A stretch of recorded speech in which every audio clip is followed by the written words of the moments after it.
We're back. We're back, everyone. Waiting for the 2:00 sesh of the Karen retrial, Norfolk Superior Court in Dedham, Massachusetts, with Judge Beverly Cannoni. If you're just joining, welcome. I hope everyone had a nice little break. I was looking through my notes after I had a little snack. Get parched sitting here for so long talking or yelling into a void or listening to a whole bunch of boring lally word salad. We heard from 5 witnesses this morning. If you were not here for the morning sesh, first witness that we heard from was Lieutenant Charles Ray, who we left on the stand yesterday. I think they started with cross of him. He's the officer who was with Canton PD who went to do a wellness check on the children when they realized that the children may be home alone, or at least the niece may have been left home alone. They showed a whole lot of Ring doorbell footage of the driveway, of Karen's car in the driveway. And if you remember the cliffhanger from yesterday, it was Lieutenant Ray pulling up in his cruiser into the driveway, and we saw the back of Karen's vehicle, and we're just waiting for this cliffhanger, and then they ended it, and then we went back today, and nothing. No questions about her taillight and whether it was smashed or intact. Really nothing. They knocked on the door, the children didn't answer, and they left. So I don't know what that was all about, because a lot of you sent me some crazy tweets from the Twidiots that this was going to be some smoking gun. I was like, maybe the taillight was shattered in the driveway when Lieutenant Ray pulled up in his cruiser that morning of January 29th, 2022, but it wasn't there. There was nothing. Then we heard from Michael Camerano, who's been a very long-time friend of John O'Keefe. Met him that night at CF McCarthy's with a guy named Sully and Carrie Roberts' husband, Kurt, who that was new information for me. Did not know that Kurt Roberts was with them at the CF McCarthy's. He added a whole lot of nothing for the prosecution, but a whole lot for the defense, because he liked Karen. You could tell Karen was very good to the kids. He said that Karen was drinking a clear liquid. He couldn't identify what it was. He told us that Officer John O'Keefe had what he called OCD, and that he was very, very neat, and that he insisted on everyone taking off their shoes when they came into his house. So we learned that, which made some people in the chat theorize that perhaps if he was used to taking off his own shoes at home, if he went into 34 Fairview that night, he probably took off his shoes. And that begs the question of whether the Alberts at 34 Fairview are also a shoeless home, and they ask people to take their shoes off when they come in, especially during a blizzard and mud, and during such time as maybe some younger people were having a party earlier in the night before they came home. They didn't want to track all that weather into the house. So that was really helpful. And Tanis Yannetti was in the house. She was in the chat, and she loved that suggestion from one of you to find out ask Karen maybe if Officer O'Keefe was in the habit of taking off his shoes in other people's homes, and or if the Albert home is shoeless, because we know that he was found with only one sneaker, and we still don't know. Well, the jury doesn't know if the other sneaker was found, and if it was found, when it was found. So they keep asking him, or Lally kept asking all of the original first responders about the one shoe. He was found with one shoe. He was found with one shoe. Is he intimating that he was found with one shoe because his other shoe came off when he got hit by Karen's Lexus? Because I don't know about you guys, but I haven't seen any information that proves that Karen hit John with her Lexus. There's none, other than Katie McLaughlin, who the defense calls a perjurer, who said that Karen said, I hit him, I hit him, I hit him. Karen admits that she said, I hit him, but it was preceded by the word did and ended in a question mark. Did I hit him? Could I have hit him? And several first responders also did testify that that's what they heard her say. Is he dead? Is he dead? Is he dead? Is he alive? Is he alive? Is he alive? Did I hit him? Could I have hit him? Aside from that, I'm not seeing a whole lot of evidence that Officer O'Keefe was hit by a car. Seeing a lot of information about leaf blowers and solo cups. And here's another thing, okay? If Officer Good went home to get his leaf blower because they thought that would be a good idea, and as he said, it worked fine. He said he shot home and he shot right back because Gallagher said something like, maybe a leaf blower would be a good idea. So he's like, all right, so I got in my car and I shot home and I shot back with my leaf blower and it did fine. It did a fine job. I ask you this, Canton PD is, what did he say, a mile to a mile and a half away from the scene, but they couldn't go back and get some proper evidence containers or some proper evidence tape. In fact, I think, was it Lank who said he never used evidence tape in his life and wouldn't know how to seal something with evidence tape? You cannot make this up. This is horrifying. It's a horrifying case. Those of us who have been following this for a long time know, but people who are just seeing this for the first time are horrified, and rightly so. Because while we have been screaming into a closet about the way the evidence was collected and the lack of evidence and the prosecution, which may be at this point malicious, as opposed to just negligent prosecution, a lot of people can't believe that this case is even in court. Like, what are we doing here? What are we doing here exactly? So Michael Camerano liked Karen a lot, thought she was great with the kids. She would help with the driving the kids to team practices and things. They went to an open house together for the new school that both of their daughters had been accepted to, Bishop Feion High School, which apparently he was very sad. Michael Camerano was very sad about the death of his dear friend, John O'Keefe, but also very sad that his daughter was no longer, it seems, friends with John's niece. I think her name is Kaylee. Is that word? They were trying not to name her, but they did actually say her name's Kaylee, because she was taken out of Bishop Feion and put into Canton High School at what some people are saying the behest of Jen McCabe, who has hold of apparently Mrs. O'Keefe's ear. John O'Keefe's mom now has custody of the children, and they, I think, they're living at One Meadows, right? And some people had sent some information to me last week that perhaps Jen McCabe was spotted. It's like an episode of Gossip Girl. Spotted at One Meadows, and the children haven't testified yet, so I don't think that's a great idea.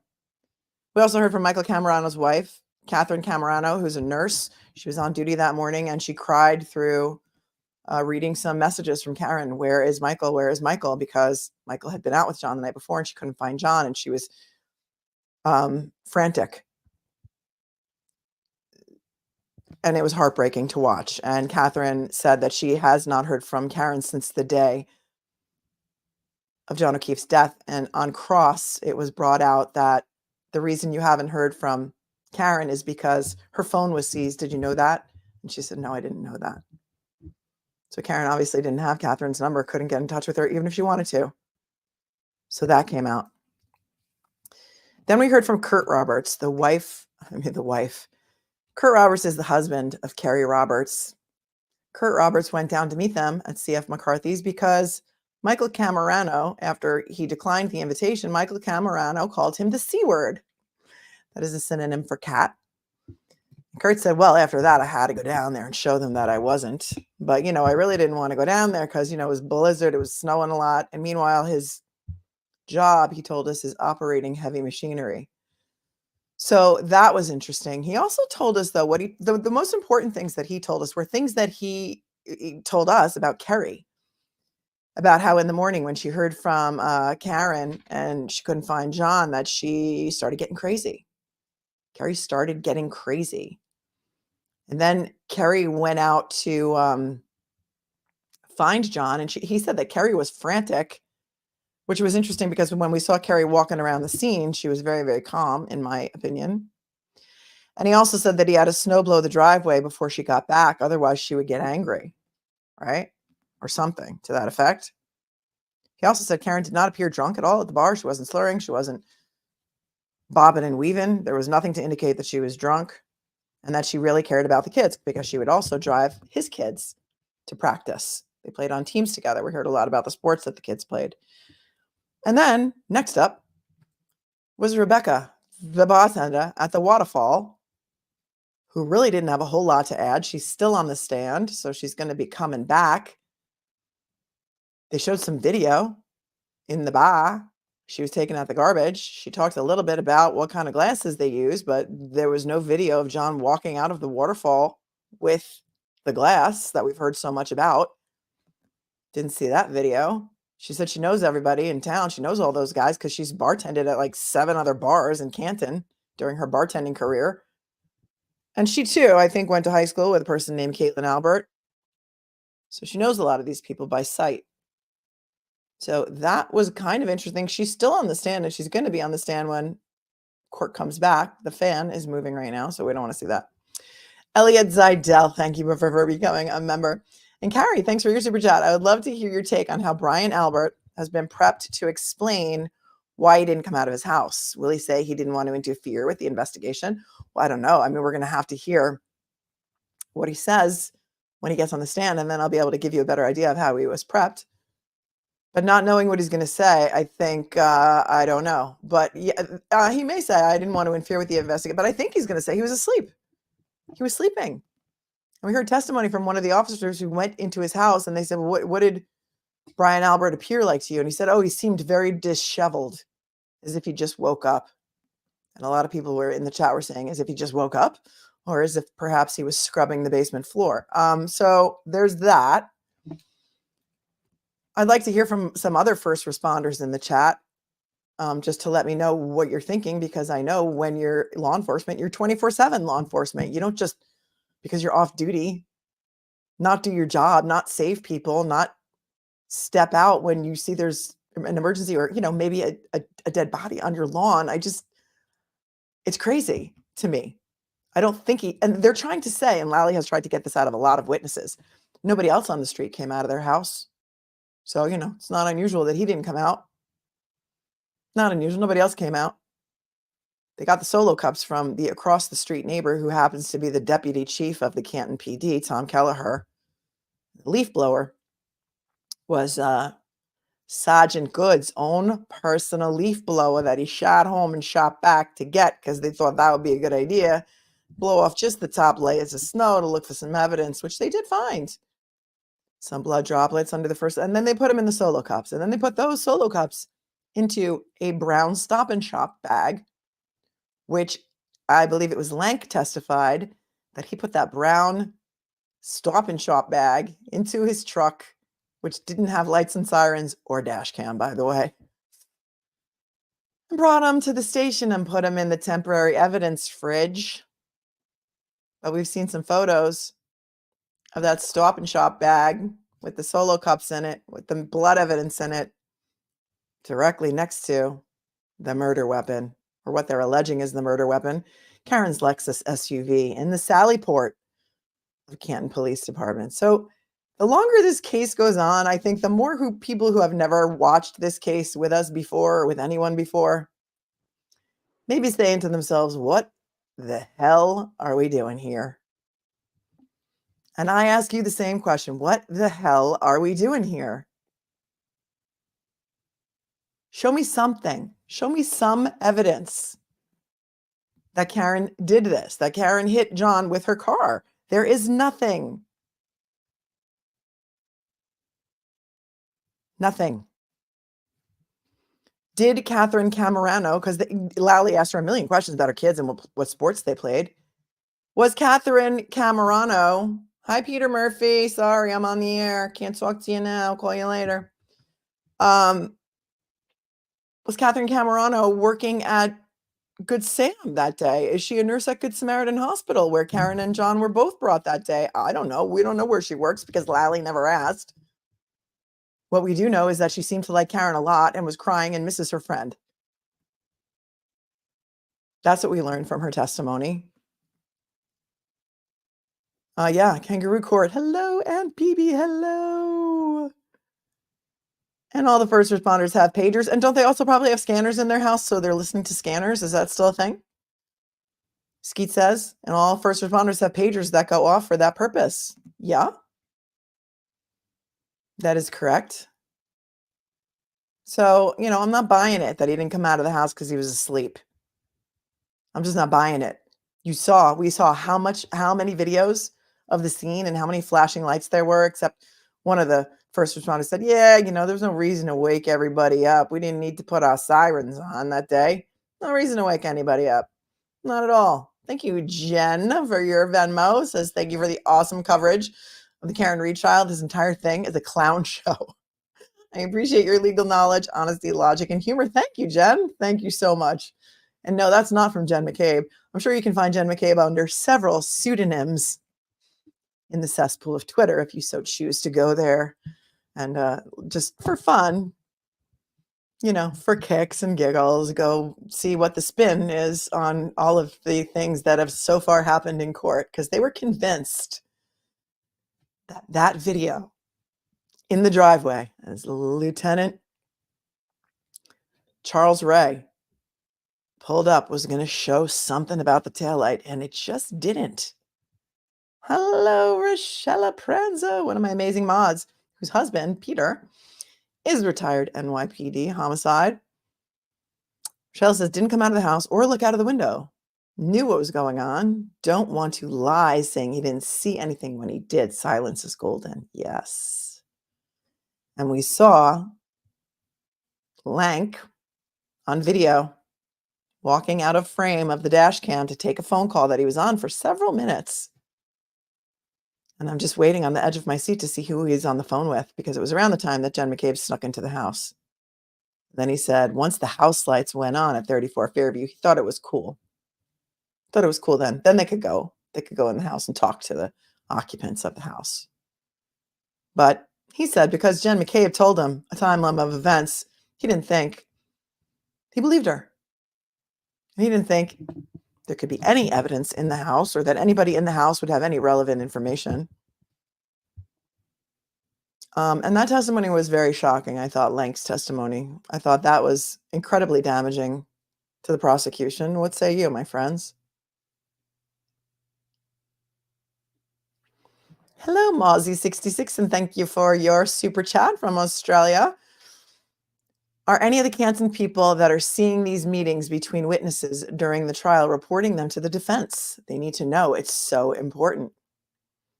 I don't know, but I'm sure they know how to find David Yannetti's office if they want to. Because the armchair detectives are out there in full force in Canton. I will say that. I get a lot of emails from people who are outraged. We are outraged. There's an emoji for that, members, if you'd like to throw it up in the chat.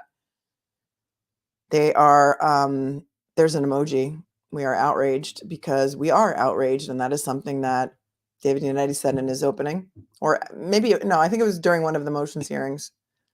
And it's stuck. Thanks, Kathy Todd, for your super sticker. Appreciate you. Just waiting for the leaf blowers to come because they always want to come when I'm live. And now that I'm live every day with this trial, I'm sure we'll have a lot of leaf blowing. But it's not snowing. It's actually for leaves this time.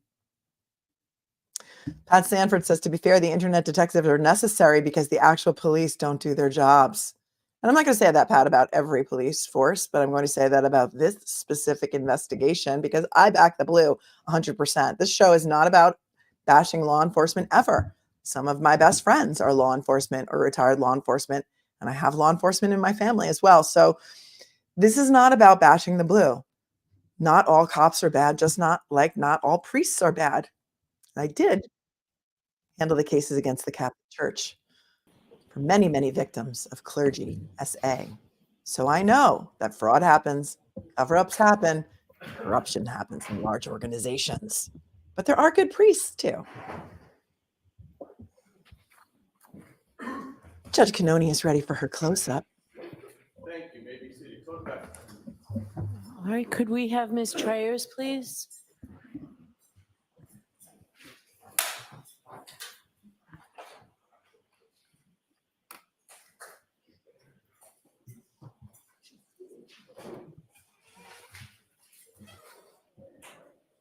Mrs. Wicked Smart says, same, I back the blue, just not most Canton cops seem to be bad.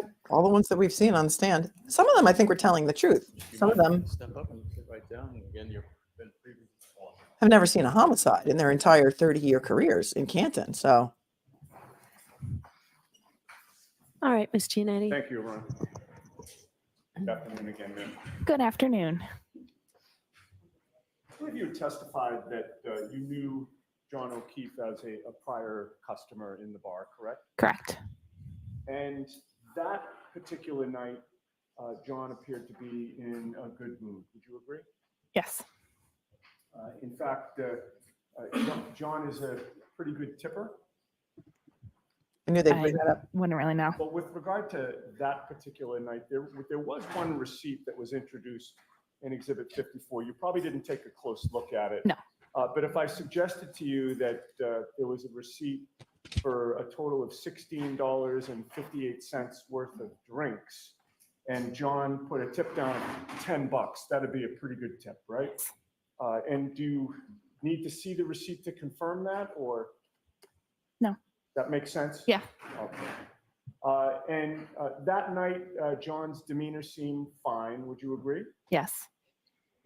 You didn't notice John buying drinks for a woman that night, did you?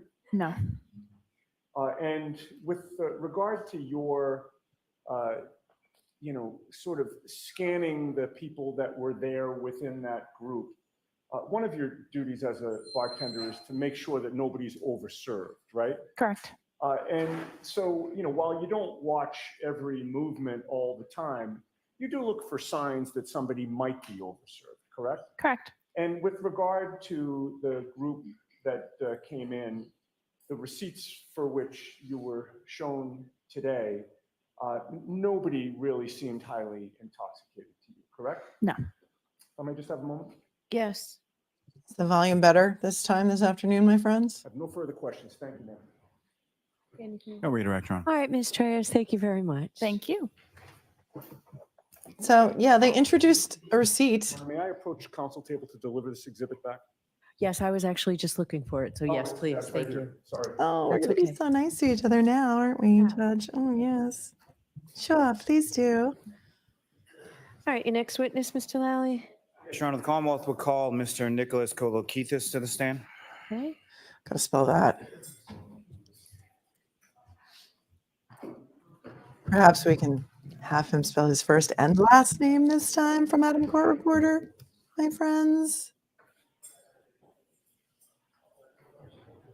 This is going to be one of the other people that was at the waterfall, who I guess was not invited to the after party. So I don't know if they're going to hold a little grudge, but we'll see.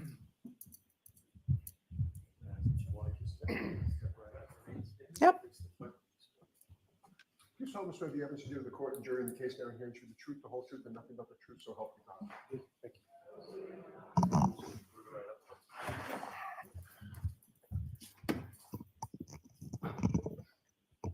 Whenever you're ready, Mr. Lally. Good afternoon. Good afternoon. Thank you, Your Honor. Good afternoon, sir. Good afternoon. Could you please state your name and spell your last name for the judge? It's Nicholas Kolokithas, Kolokithas, And where do you live, sir? Canton, And how long have you lived in Canton? 21 years. And who, if anyone, do you live in Canton? My wife and 2 children, What is your wife's name? Karina, And your 2 children, how old are 18 and 16. they? Are they both girls? Yes. And do you work, sir? Yes, I do. What do you do?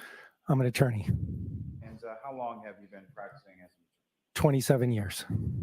And does your wife work? Yes, she does. And what does she do? She's a pharmacist. Now, if I could turn your attention to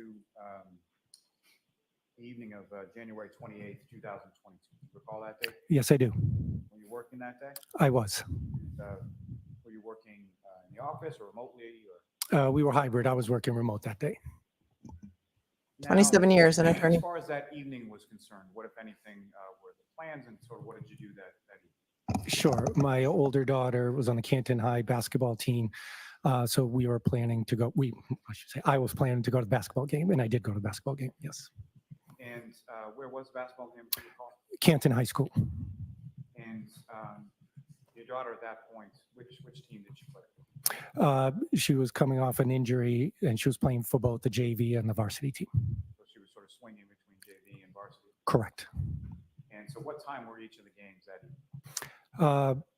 God, I think the JV was around 5 or so, and the varsity 6:30, 6:45. And do you recall who they were playing? Foxborough High. And when you arrived to the game, as far as where is it that you typically sit when you go to a basketball game in Canada? There was a group of 5 parents or so, including us. We generally sat together most of the games. And who, if anyone else, was among those parents that you sat with? Specifically, Yes. names, the McCabes, the Fitzgeralds, Galleries, and Tom Beatty. And these are people you know as sort of parents of other children that are on the team. Yes. And as far as that particular, is that who you sat with on this occasion, if you recall? I believe so. And your wife, did she come to one or both games? She came to the second game, the varsity game. Your wife, About what did time she did the go? game get over? She'd go, all right? The varsity game? Yes.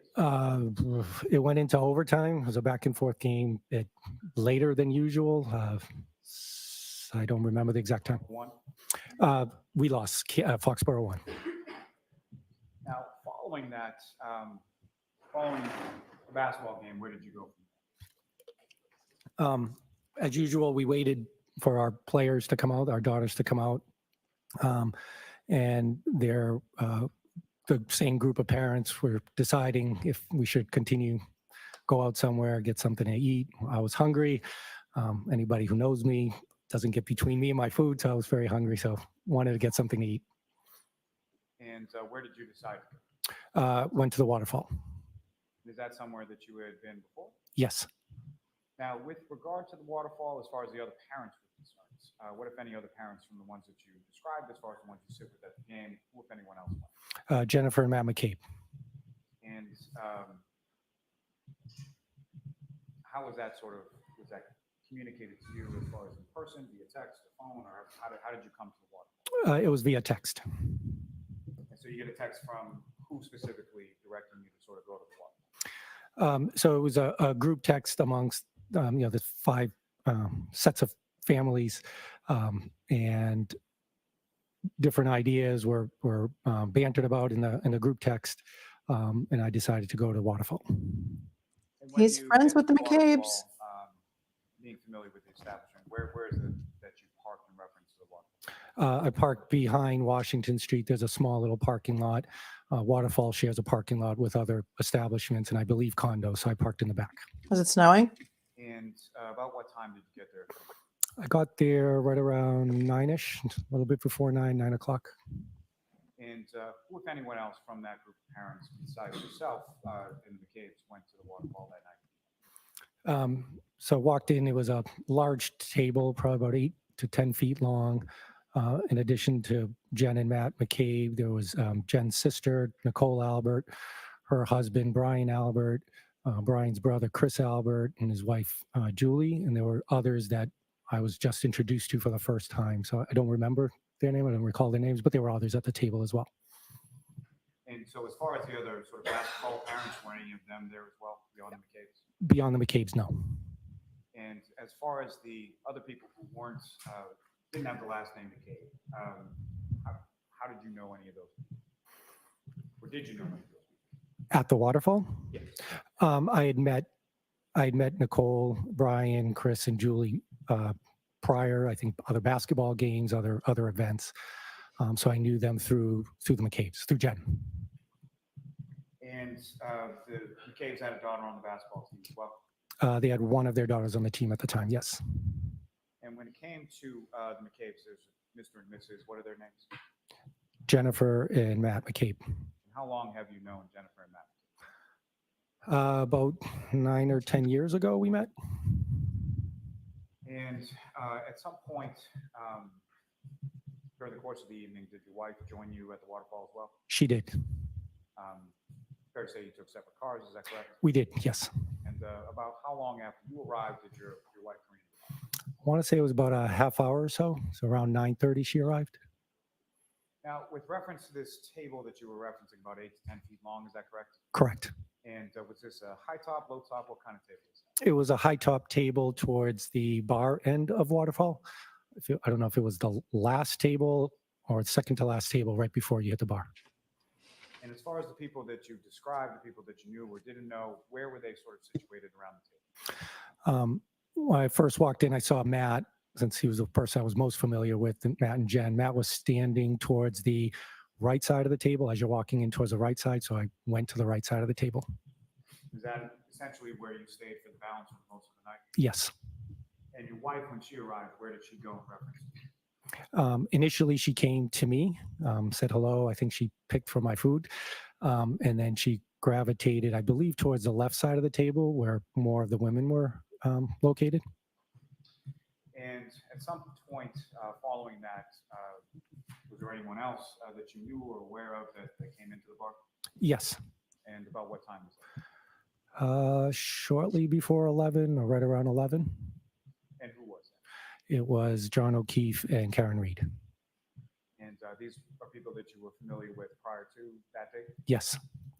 And just to be clear, when we're talking about Karen Reed, do you see Miss Reed in the courtroom today? I do. And could you describe just as to where she's seated or an article of clothing she's wearing? She's seated at the table to my right, second person in from the right. He's not pointing at her. Like identification of the identified witness. He didn't point. Classy dude. How did you know John O'Keefe? John O'Keefe had adopted his niece and nephew. His niece is the same age as my younger daughter. And they were playing basketball together. They've been friends for years. So I got to know John through my daughter. Now, as far as Miss Reed, when was it that you met her? When was it that you became sort of aware? Sure. I believe it was towards the end of the summer of 2020. I dropped my daughter off at John's place on Meadows. Karen was there. It was the first time I met her. So it was 2020. And with reference to yourself and your wife as a couple and Mr. O'Keefe and Ms. Reed, how often would you sort of see them? As couples, not too often. I would see John on a weekly basis during the basketball season, sometimes multiple times a week during the basketball season. But as couples, maybe a couple of times we had seen them. So fair to say most of your interaction with them would be at sort of sporting events or things for the kids. Yes. Now,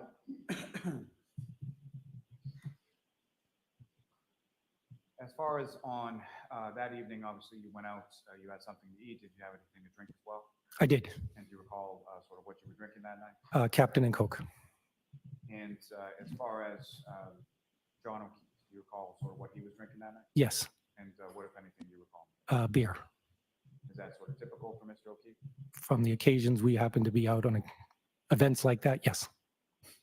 Now, as far as Ms. Reed, what, if anything, did you observe her to be drinking at the waterfall? She was holding a cup, a glass with a clear liquid.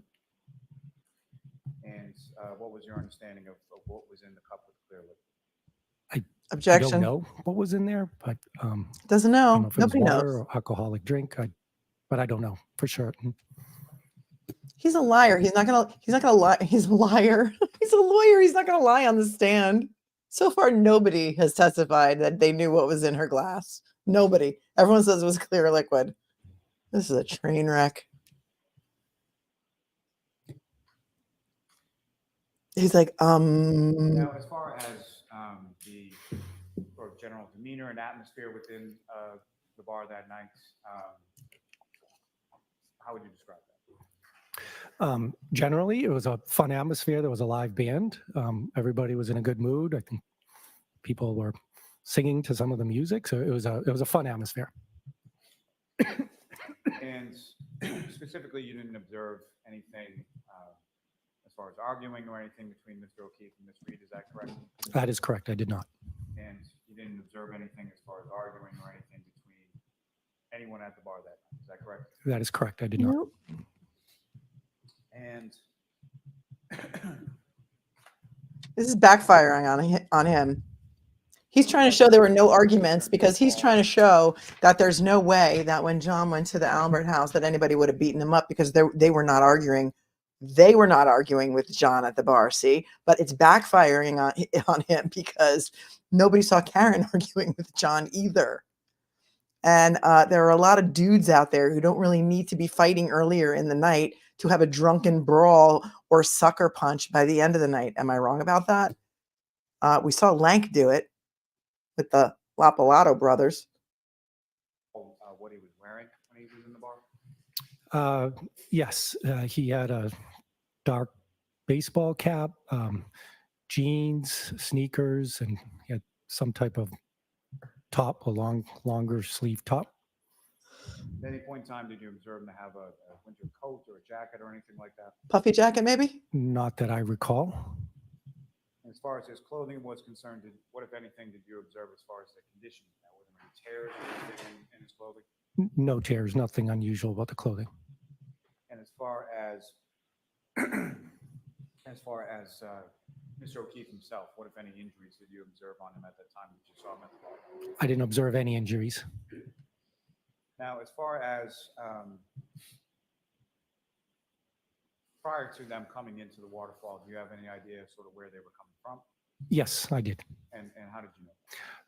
I knew through Matt McCabe. Matt had said that they were at Waterfall, at CF McCarthy's, and they were heading over. We had the live band, and they Why? were coming over to our place. Why would Matt mention to the rest of the people at the table that John O'Keefe and Karen Reed were at CF McCarthy's and they were going to come over? Why would that be important information for anybody at the table to know? I'm just curious. Why would he announce that? People show up or they don't, right? As far as the live band was concerned, about how loud was it in the waterfall during that time? It was fairly loud.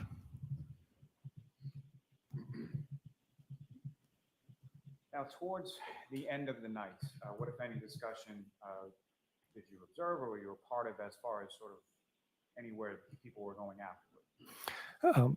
Again, we were at this larger, 8, almost 10-foot table, and most of the discussion was happening towards the other side of the table, but there were a couple of places that people were discussing about potentially going.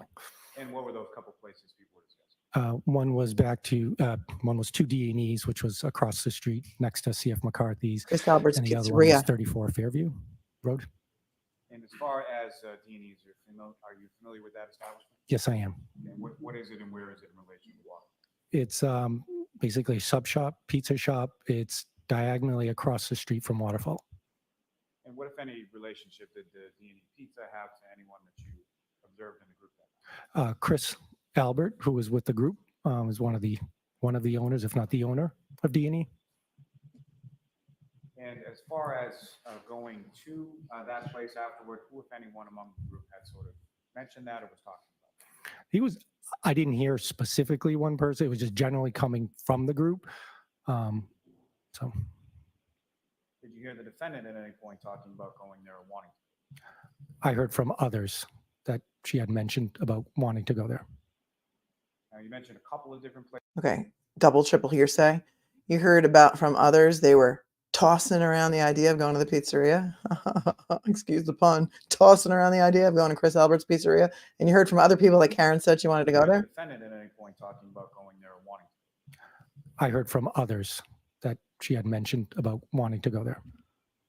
Now, you mentioned a couple of different places. What was the other?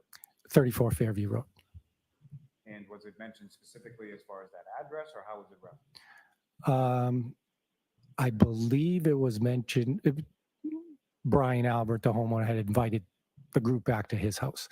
I can't remember if it was come back to my house or come back to 34 Fairview, but that was his residence. And so was that sort of an open invitation to the group at the table? Yes. And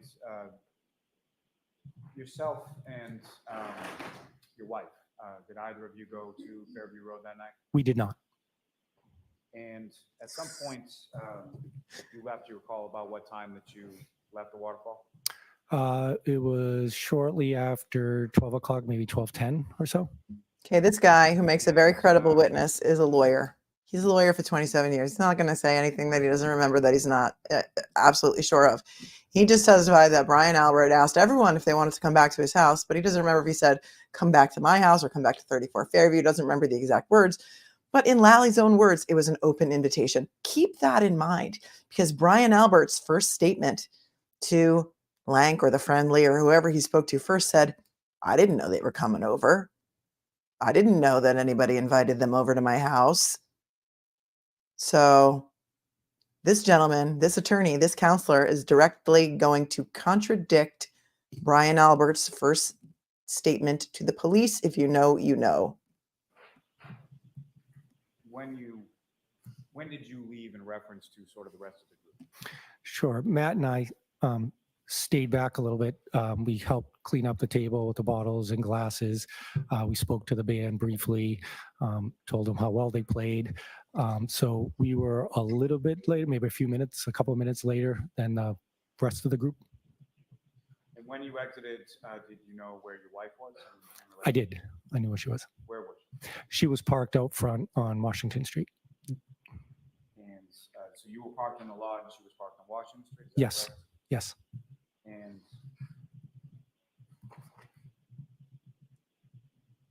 when you came outside, what, if anything, did you observe about sort of the weather or what was going on? It was very cold, and it just started to snow. I don't even think there was a dusting on the ground, or barely a dusting on the ground.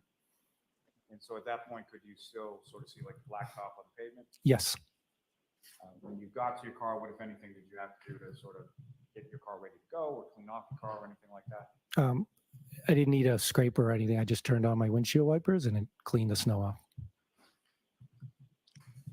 Now, as Say far no as you more. mentioned that you and Mr. McCabe were sort of the last to leave from the group, do you know what order sort of the rest of the group had left in?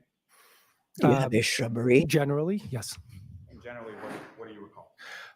There was a larger group that left right before us. I believe my wife was part of that group. Jen was in that group, and Karen was in that group. Mentioned that your wife was sort of gravitated towards the other end of the table where some of the other women were at. Is that correct? Yes, that's correct. So who was, as far as the women that you're referencing, who was in that group that your wife was conversing with? I know it was Karen was part of that group, and Jennifer was part of that group as well.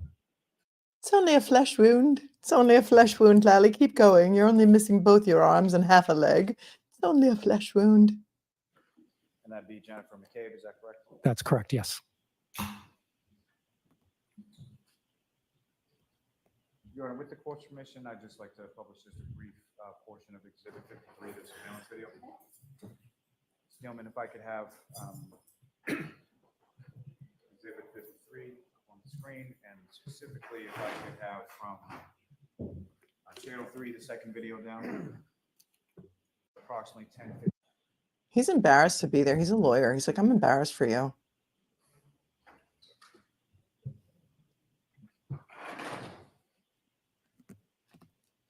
When it gets to 10:59, if you could just pause. Yes, I see the band playing to the left. So, Mr. Kolokithas, what's up on the screen as Exhibit 53? Do you recognize that? Yes, I do. And what do you recognize? It's the inside of Waterfall Bar. And before you on that desk, I believe there should be a laser pointer. Yes. So if you could just grab that and sort of click the button on top when I ask you to. Yes. So with reference to this video, do you see yourself within this video? Yes, I do. If you could just draw the jury's attention to sort of where you are. Black and white shirt.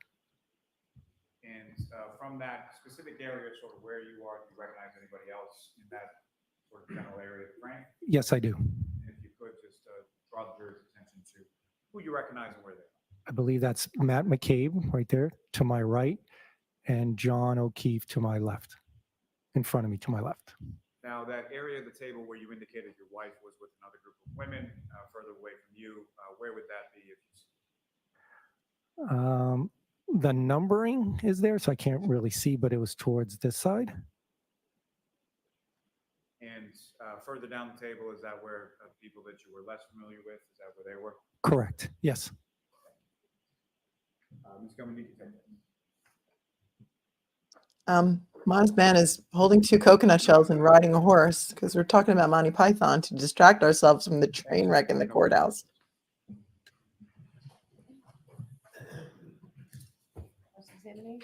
That's it. That's it. There's no more. Please, sir, may I have some more? That's it. What was the point? No point.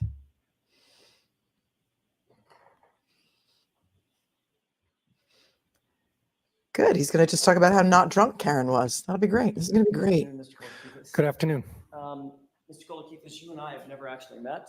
We have not. We've never had a conversation. Have not. We've certainly never had an interview about this case. Have not. So this is our first time visiting about this situation. Yes. When did you say you first met Ms. Reed? I believe it was towards the end of the summer of 2020. Okay. And that was over an event at N- It, Pete's house? I don't know if it was John's niece's birthday party or so, but I was dropping my daughter off at John's house. Okay. Wait, weren't there supposed to be no public gatherings of any more than a certain number of people? I don't know what kind of rules you people had in Massachusetts, but let me tell you what. Summer of 2020 here was a shanda. It was against the law to have any gatherings over a certain number of people. I don't even think we were allowed to leave our house in the summer of 2020. Were they wearing masks? It's hard to remember. I know we're all trying to forget that summer, but it did happen. That sort of dovetails into my next question. You and your wife and y'all's kids did have some sort of relationship with Mr. O'Keefe, Ms. Reed, and Mr. O'Keefe's niece and nephew. Yes. In other words, the kids got along well. Yes, absolutely. And they still friends. As the adults, you wanted to make sure that you could facilitate play dates, get-togethers, things of that nature for the children. Yes. As a matter of fact, do you remember a situation in which Ms. Reed had arranged a relatively elaborate 13th birthday party for Mr. O'Keefe's niece, a scavenger hunt of some sorts? Objection. I'm going to see counsel at sidebar for this, please. Sidebar for a scavenger hunt. Mark says, Melanie, did no one do depositions? No depositions in criminal cases, no. They give you your witnesses and you can send your private investigator to go get a statement from the person, but they do not do depositions in criminal cases. So they have an idea of what he's going to say based on the statement that he gave to law enforcement. But With regard to, Yes. with regard to the last question I asked, you recall an event in which Ms. Reed had organized a relatively elaborate 13th birthday party for Mr. O'Keefe's niece, correct? Yes. And one of your children was actually invited to that. Yes. Did you actually go and accompany your child at the 13th birthday party? I did not. Did your wife? I don't know. She generally keeps a social calendar for the kids, but I don't know if she did. So it could have been a situation, Mr. Kolokithas, in which you just dropped the child off and Yes, correct. enjoyed the birthday party. Correct. Okay, fair enough. But you had no problems or no qualms with Miss Reed, Mr. O'Keefe being caretakers over your children. Absolutely not. You said that you didn't socialize as couples all that often, but there were times in which you did socialize with them. Yes. About how many times would you say? A handful of times, maybe, Okay, 5 or 6 if that, over the course of how long? since 2020 to 2022, 2 years, less than 2 years. Focusing your attention more toward the end of that time period that you just mentioned, toward 2022, when you socialized with Miss Reed and Mr. O'Keefe, did you ever see any sort of tension between the two of them? Not at all. Did they seem like a normal and loving couple? Absolutely. They seemed like they were affectionate and normally affectionate with one another? Absolutely. Do you ever have absolutely. any question about the nature of their relationship, any toxicity in their relationship or any overt indicators that they weren't getting along? Not to my knowledge, not at all.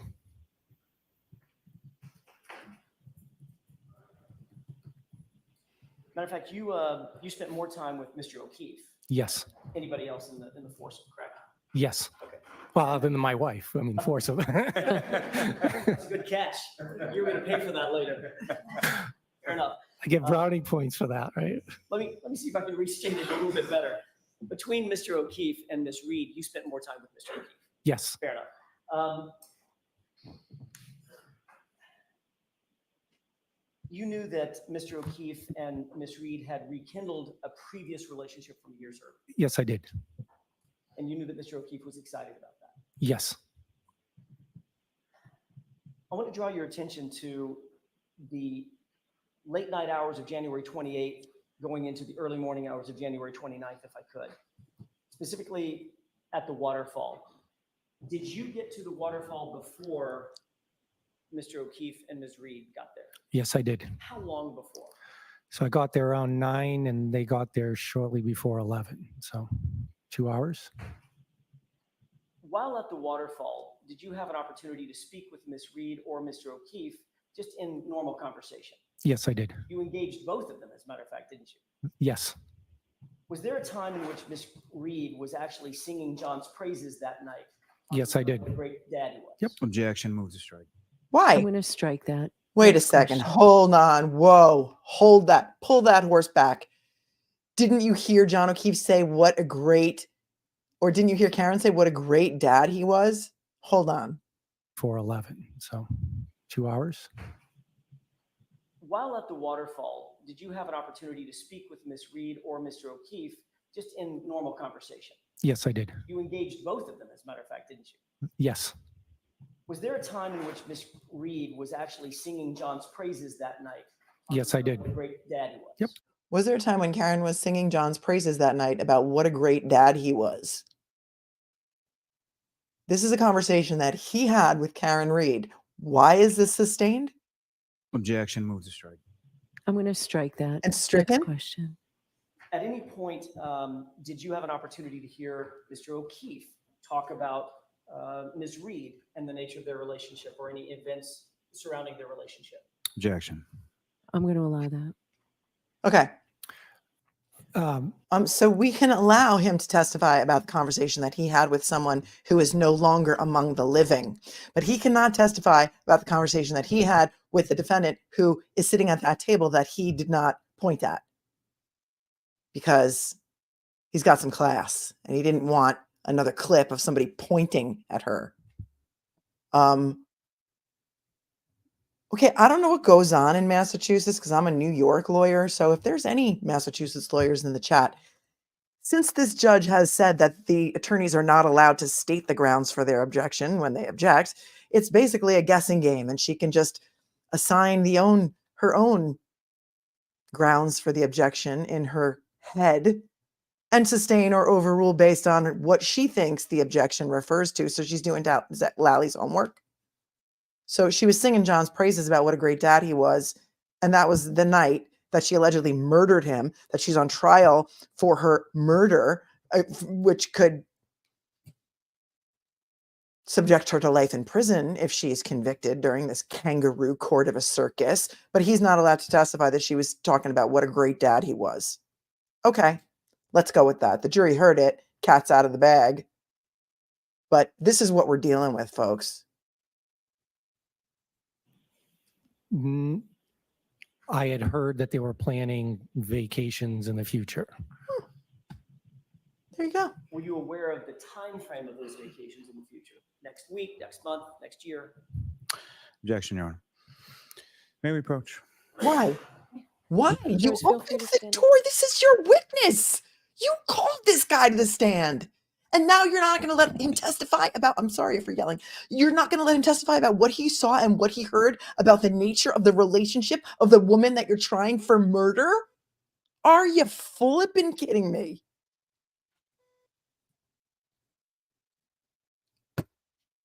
I am outraged, and you should be outraged too.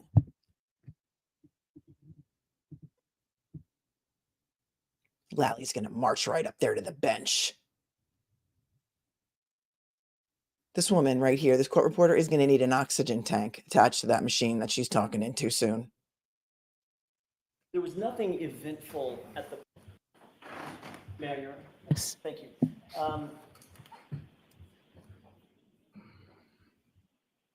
There was nothing eventful at the bar while you were at the bar with Mr. O'Keefe and Ms. Reed that comes to mind in terms of any kind of tension or fight that night?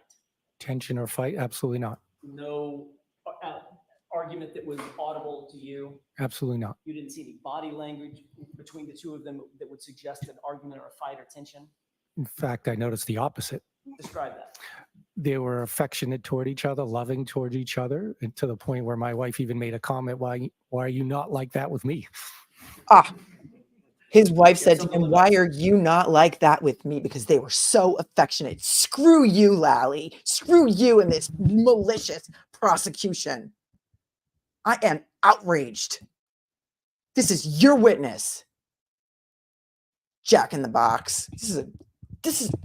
I'm gonna throw some. If I had something to throw, I don't want to smash that. It's a beautiful screen that my kids got me for Christmas. Beautiful second screen I have here. I don't want to smash it, but I am angry as hell. I'm gonna play that back a little bit. When there are fight or tension, In fact, I noticed the opposite. describe that. They were affectionate toward each other, loving toward each other, and to the point where my wife even made a comment, why are you not like that with me? You had something to live up to. Yes, that's why I needed the brownie points earlier. I want to shift gears for a second and pinpoint another time at the bar. Was there a time at the bar where you noticed any individuals with their fists up and engaged in some sort of conduct that looks a little like this? No, I didn't observe that. You don't recall that? No. May I, Your Honor? Yes. Stress ball. Another Thanks for question, reminding me. And if you're having trouble seeing, just let me know. You see the person in the far right? Yes, I do. Who's that? Me. And what do you seem to be, or what do you appear to be looking at, if anything? I appear to be looking in that direction. Okay, can we go ahead and play this forward?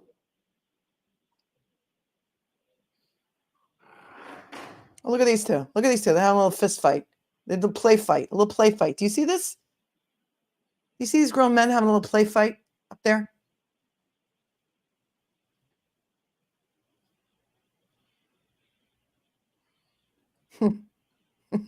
Grown men. Mr. Kolokithas, do you recall engaging in the two men, engaging with the two men in any sort of conversation, the two men, their backs facing to us? I mean, I can see it. I honestly do not recall it, but yep. Do you recall ever being introduced to those two gentlemen? Yes. Who are they?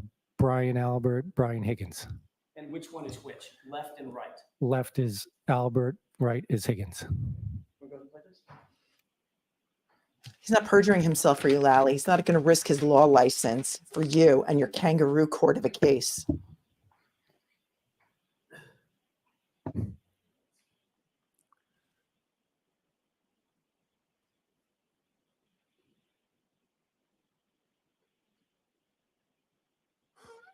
Somebody tell Carly what's up about how people like to attack and trash successful women who don't need a man to support them. There's a lot of Karen haters out there. We've seen them. We don't. It's disgusting.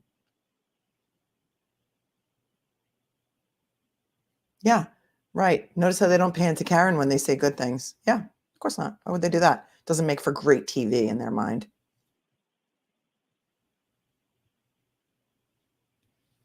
$11:48. Remember, they leave this bar around what time? 12:15 or so. They're back at the house before 12:30. These guys just getting their testosterone out. Wow, Lally, great video you put into evidence. Well done to you.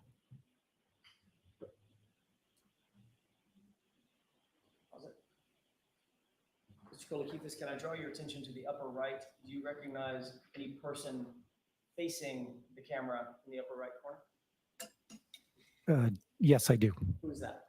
John O'Keefe. About 30 more seconds, Your Honor. Okay. Okay. Maybe you could dismiss the case, Your Honor, since this is clearly ridiculous. Or do we need to hear from the medical witnesses first? Or the accident reconstructionist who's going to say that John was not hit by a car and a car did not hit John O'Keefe. Okay, here comes.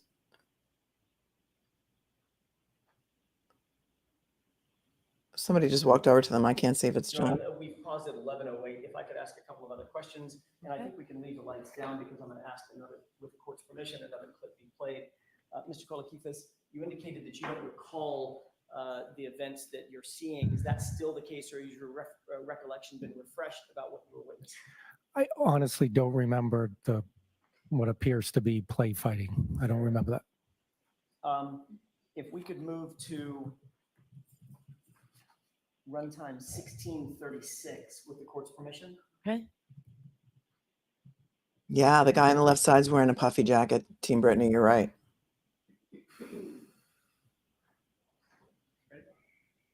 Your Honor, when we play 1636. Go ahead. And pausing. Do you see yourself in the upper right-hand corner? Yes, I do. And do you see the two people, the two individuals, Brian Albert and Brian Higgins, in the foreground? Yes, I do.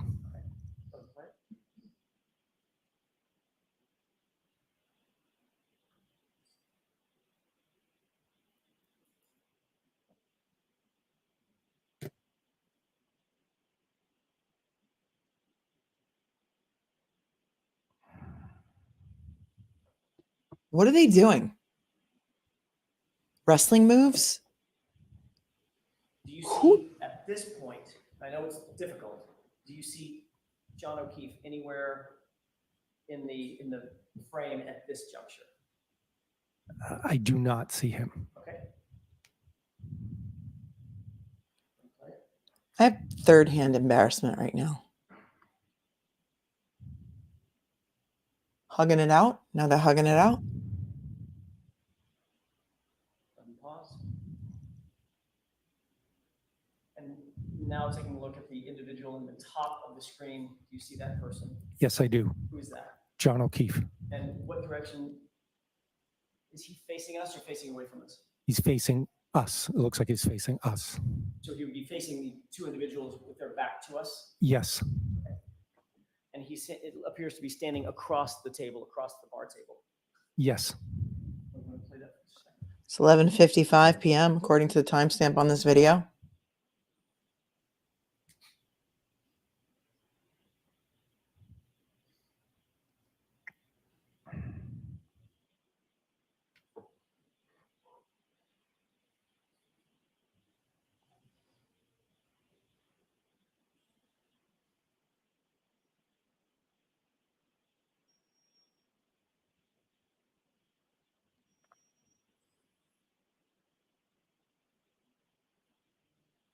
And let's pause. With that, I would ask you who this individual is with the fur coat, My wife. lining on the coat. It's my wife. Okay. And are you still in the same spot, upper right-hand corner? Yes, I am. And where's Mr. O'Keefe? Across. He's now facing the other way, Thank you. away from us. We can take this down.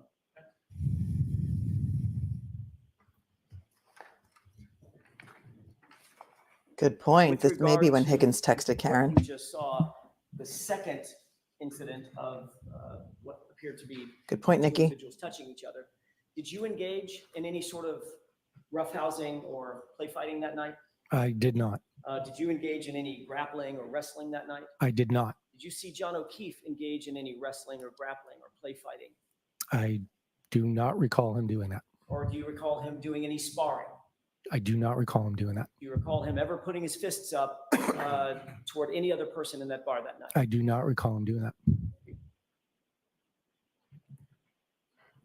That's all I have for this one, Sean. All right. Oh, if I can have Any, just a moment, I'm sorry. Yeah, Karen's got something. I think she's writing notes. Good. 1636. I'm fine. Thank you, Your Honor. all right, Mr. Lally, any follow-up? Just briefly, Your Honor. Mr. Kolokithas, You just killed my case, sir. as far as your observations of Mr. O'Keefe and Miss Reed and their relationship, you saw what they sort of depicted in public, correct? Yes. So fair to say, do you ever have any sort of substantial conversations with either Mr. O'Keefe or Miss Reed about their relationship? A personal relationship? No, I did not. Anything as far as your personal relationship with your wife, is that something that you would have shared or discussed with Mr. O'Keefe or Miss Reed? What? Objection. I'm What is not his sure. personal Are you life have to asking do me with if it? I knew something about their relationship I would share it with my wife or vice versa? So what I'm asking is, from the other side. Okay, so you didn't discuss really Mr. O'Keefe and Ms. Reed's relationship with them, correct? Correct. And so what I'm asking now is you didn't discuss your own relationship with your wife, with Mr. O'Keefe or Ms. Reed, correct? That is correct. The jury's going to hate him for asking that question. Really? Really? Lally, how dare you? You subpoena this man to come to court. He's your witness. And now you're going to ask him if he is talking about his relationship with his wife to other people. The jury's going to hate him for that question. He just sunk himself with the jury as if this witness didn't already do it for him. I'm embarrassed for him. Now, with reference to what you were just shown up on the screen, that was so memorable that you testified you don't have a memory of it, correct? Oh, now he's going to treat the witness as hostile, right? So it's your witness. You're going to be hostile to the witness. You're acting like a bully, and he's your witness. Hold on. You got to hear this, guys, because this doesn't happen. That is correct. Now, with reference to what you were just shown up on the screen, that was so memorable that you testified you don't have a memory of it, correct? So memorable that you don't have a memory of it. Which part? The whatever that was between two individuals play fight. I do not recall that. And as far as yourself within that video, did you observe yourself appear to sort of be laughing while that was going on? I did. I don't know if I was necessarily looking at them or the other side of the table, but yes, I did observe myself laughing. Nothing further. Your Honor, may we approach briefly? It was so Okay. memorable that you didn't remember it until we showed you a video of it.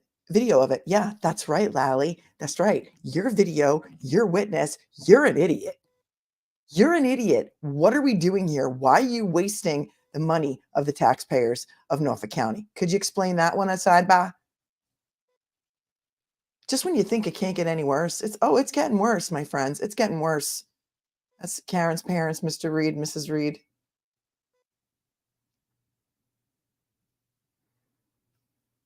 I forget what the last bail amount is that they're holding for Karen to remain out of jail. Is it 80,000, 100,000?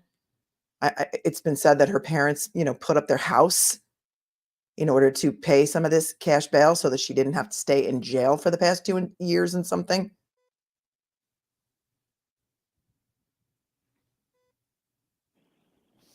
Wow. Busting for truth, I guess you get what you pay for. I bet the taxes are pretty high in Norfolk County. I don't know. Do you guys know? Somebody says 100,000 bail. Somebody says 80,000. Just one more question. You testified previously at another hearing that Karen Reed, quote, was actually singing John's praises about how good of a person he was, a father figure, for taking in the kids several years ago and, being there for them and praising them and sacrificing his life to raise them, end quote. Do you remember saying that? Yes, I do. Is that true? 100%. Thank you. That's all I have. All right, Mr. Kolokithas, you are all set, sir. Thank you.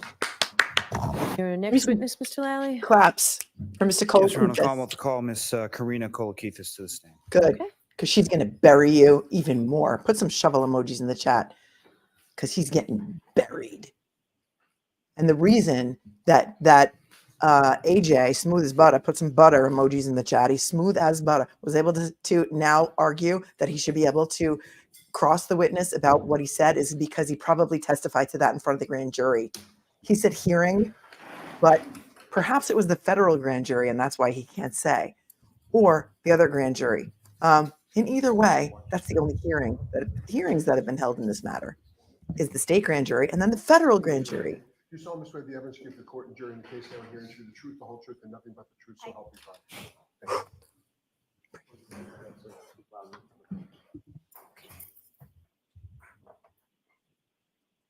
Okay, whenever you're ready, Mr. Lally. Thank you. Good afternoon. Good afternoon. Could you please state your name and spell your last name for the jury? It's Karina Kolokithas, Kolokithas. How do you spell Karina? And, where is it that you live, ma'am? I live in Canton. And how long have you lived in Canada? We lived in Canton for about 13 years. 21 years. And when you say we, who, if anyone, do you live in Canada? I live with my husband and my 2 daughters. And what's your husband's name? His name is Nicholas. And how many daughters do you have? I have 2, And about how old are they? 18 and 16. And do you work, ma'am? I do work. And what do you do for work? I'm a pharmacist. And your husband works as well? He does. What does he do? He's an attorney. Now, if I could turn your attention to January 28th and January 29th, 2022, recall those days? I do. And do you recall what day of the week those were? It was a Friday and a Saturday. And specific to the Friday, did you work that day? I did work that day. And after you left work, where did you go? I went to the Canton Junction. And why did you go? We got a text saying some parents from the varsity team were going to be meeting up there. So I thought it would be a good idea to go and stop by and grab something to eat before the game. And when you say varsity team, which sport?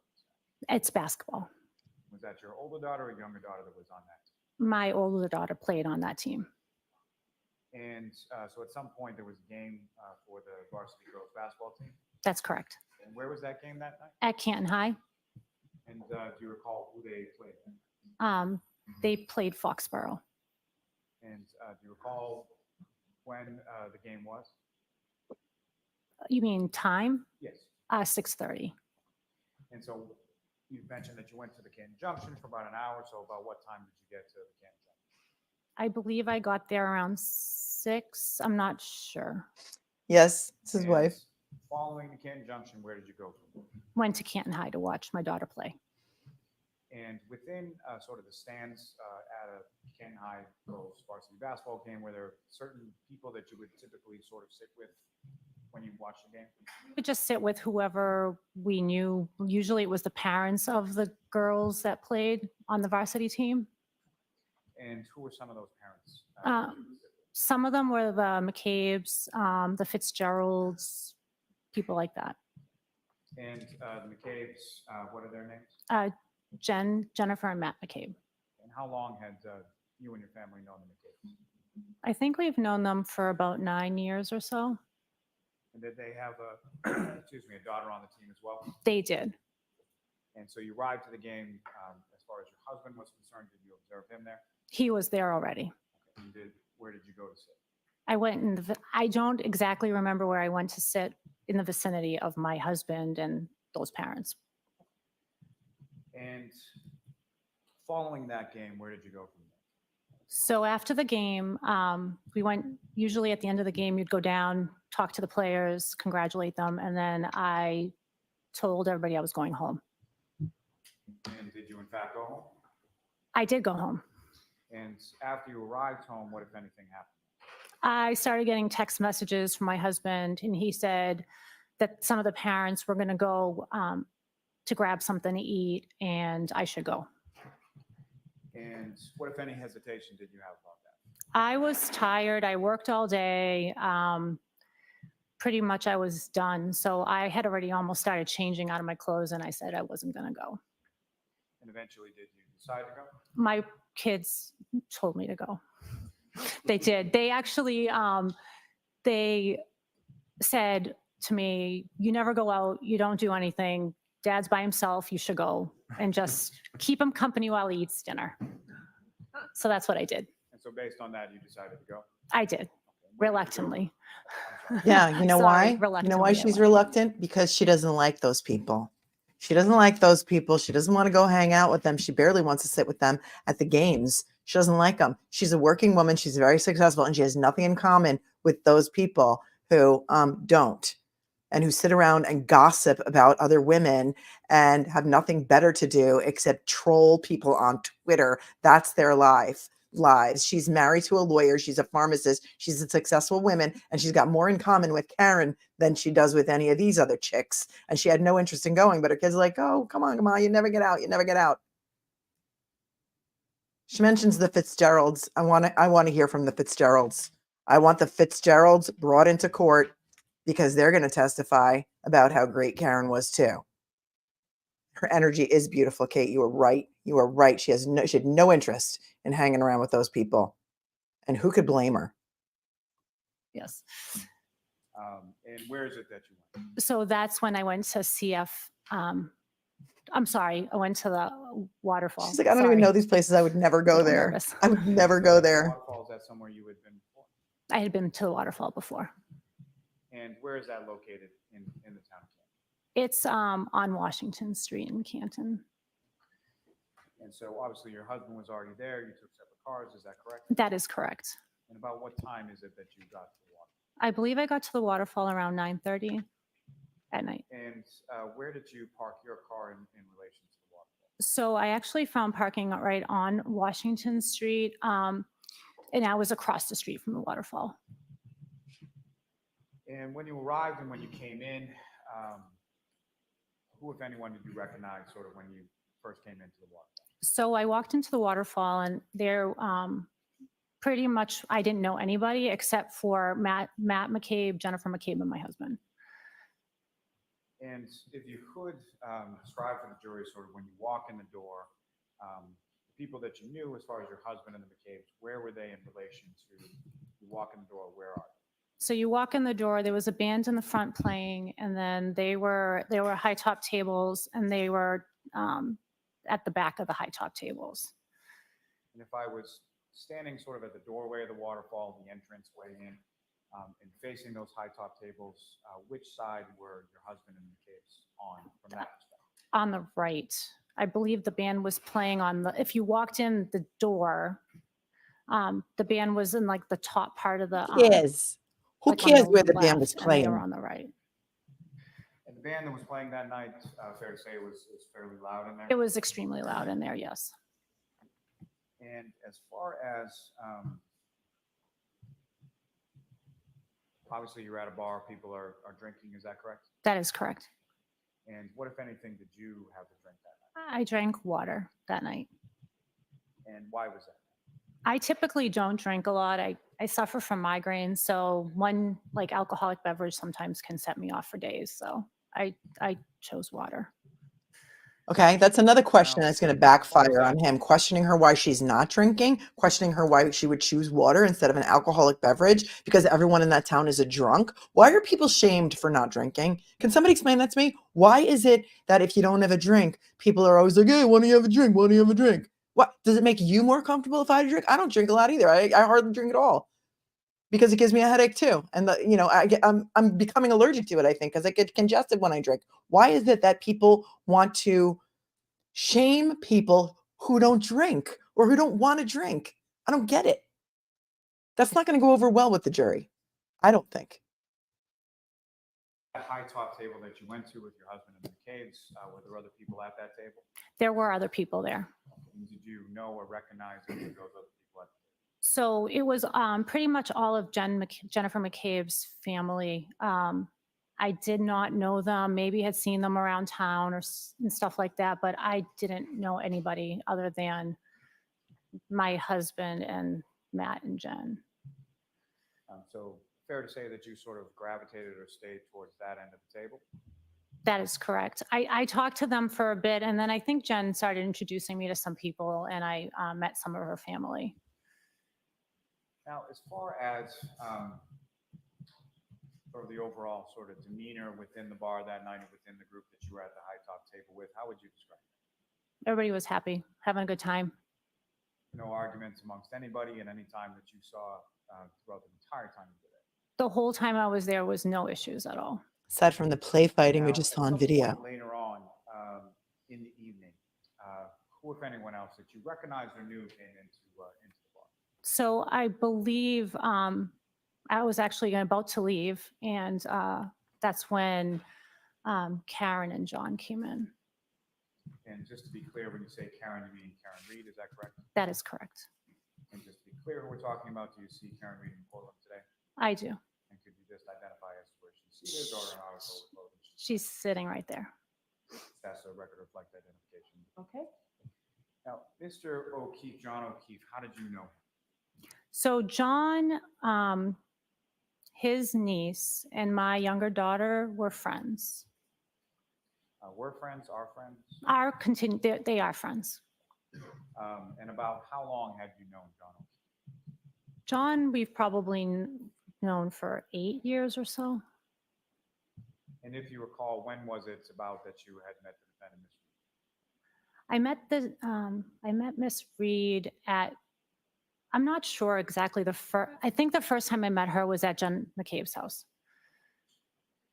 And if you know about when was that in reference to this date of January 28th, 2020? I believe I met her sometime in 2020.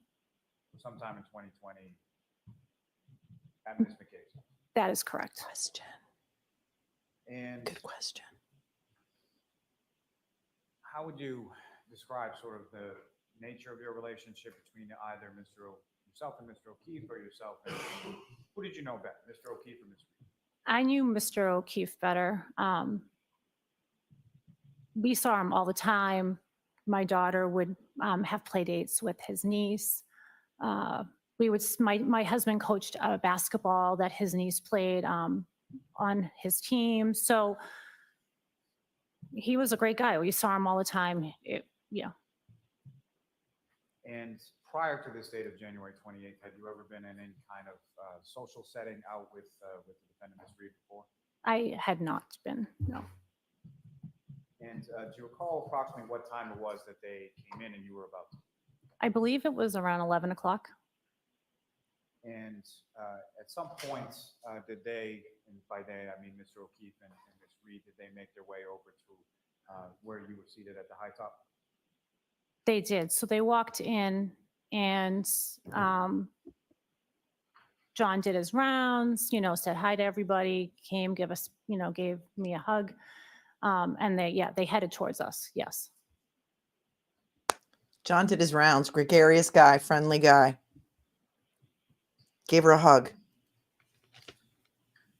Any other questions, When they Lily? came over to you, what, if anything, happened? John was really happy. He started talking about Kaylee and how she had just gotten into Bishop Fian. And he was just very excited. You could tell he was super excited about that.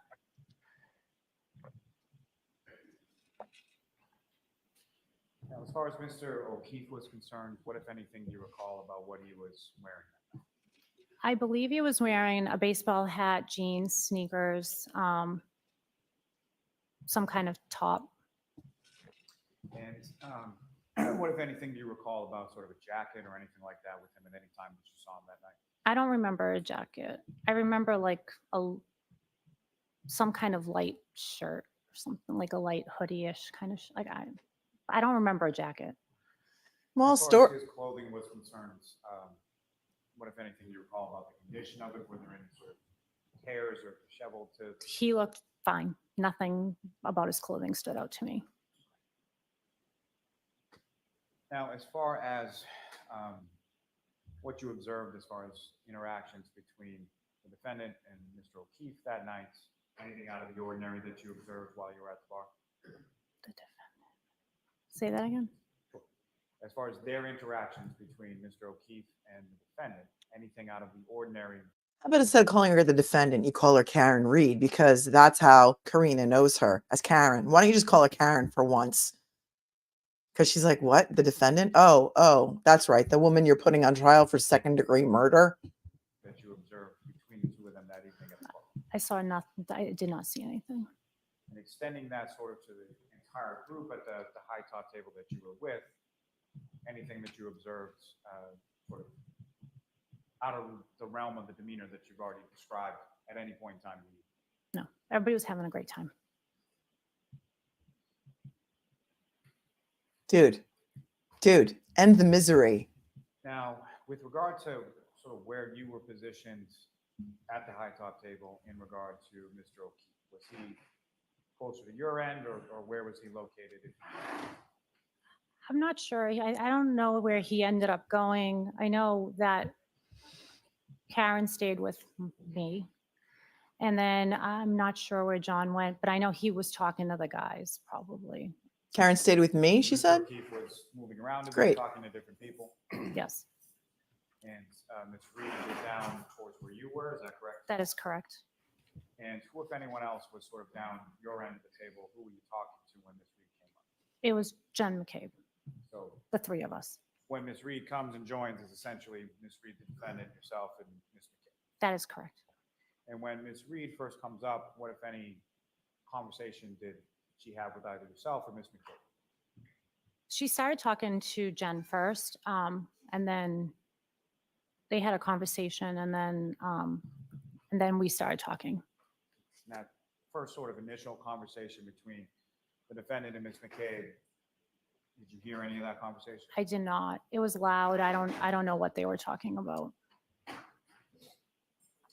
Now, as far as, obviously you're at a bar and people are drinking, what if anything, did you observe Mr. O'Keefe be drinking that night? I believe he was drinking beer. And as far as Ms. Reed was concerned, what if anything, did you observe her to be drinking that night? She was drinking something out of a clear glass, perhaps. So clear glass with a clear liquid in it? Correct. This witness was drinking water. So, you know, not everybody in Canton's a drunk, just saying. Now, as far as through any conversation that you had with either the defendant or Mr. O'Keefe, did you have any understanding of sort of where they came from prior to coming into the Waterfall? So they had come from across the street. And what is across the street? From the bar, I think, so it was CF McCarthy's. And so as far as the conversation that you, at some point in time during the course of the evening, you had a conversation with Ms. Reed, is that correct? We talked for quite a while. And during that time that you were talking for quite a while, as far as, was that strictly sort of the two of you, or was Ms. McCabe involved in those conversations as well? Miss McCabe was involved with those conversations. So Did Karen pull a drink out of her jacket pocket? Because somebody's going to testify that Karen brought a drink in with her. Guess who's not going to say that? This witness and her husband. You know why? They weren't asked. Who's going to testify, do you think, that Karen walked in with a drink that she brought over from CF McCarthy's? Not asking that, is he? just to, It was the three of us. the three of you are talking. Hmm. Okay. And with respect,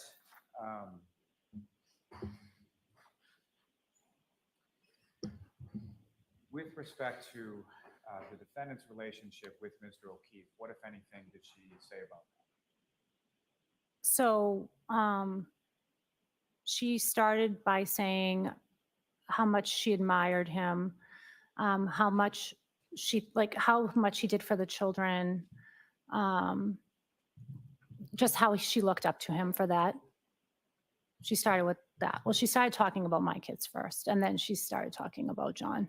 So she spoke about your kids? About my daughter, yeah. A little bit of a glowing fashion, is that correct? She did. She always had a way of like saying, I don't know, she seemed to love my younger daughter, and she said that she really liked my daughter's relationship with John's niece.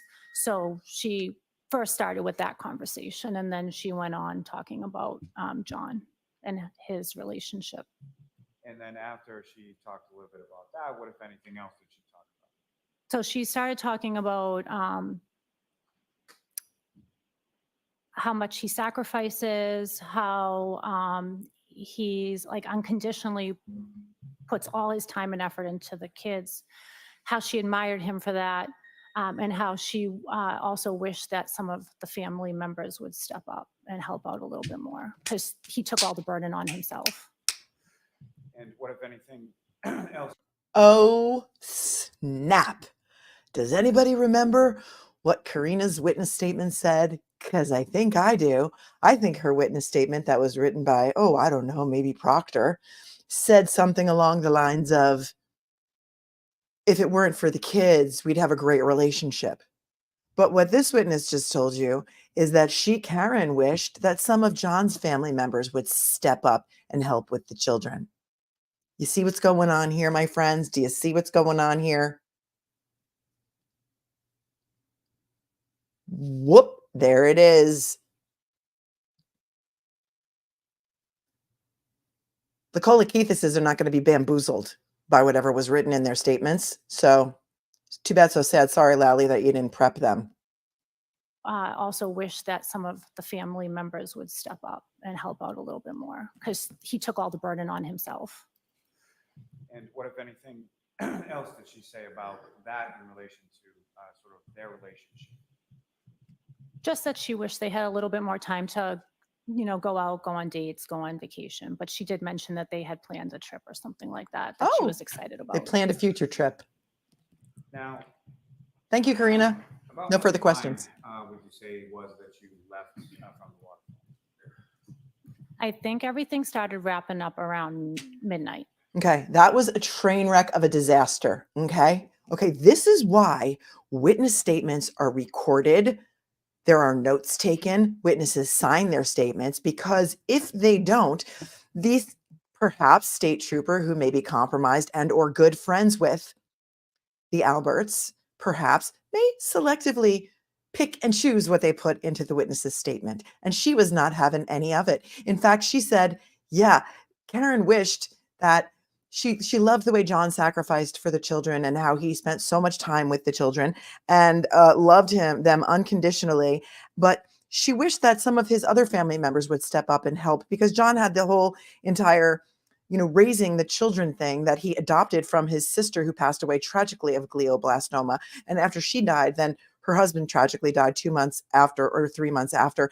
And then John had been raising these children for 8 years. And by the way, there was a bitter custody battle between John O'Keefe and his mother for the custody of these children. So Karen was just expressing to Karina here, who is a pharmacist, highly educated, and seems like a very classy woman, that she wished John's family would step up and take care of the kids too, because perhaps they could have some date nights and things. And in fact, she threw in there, Karina did, that they had a vacation planned, and Karen was real excited about that. Did you see how quickly Lally got off the subject, and now he's going to talk about them leaving the bar? Because that's what had happened. He's leaving skid marks from this conversation. And prior to that, what if any? Started wrapping up around midnight. And prior to that, what if any discussion did you hear or were you a part of, as far as anybody talking about where to go next? So I think everybody was having a really good time. So there was conversation first about where could people go, and there was talk about maybe going across the street to the pizza place. And what pizza places across the street? There's a pizza place called D&E Pizza, and the owner happens to be there that night. So I think someone brought it up, or there was some conversation amongst the group, like, hey, let's go there. And he said no. And what if anything did you hear the defendant, Ms. Reed, say in reference to going to the?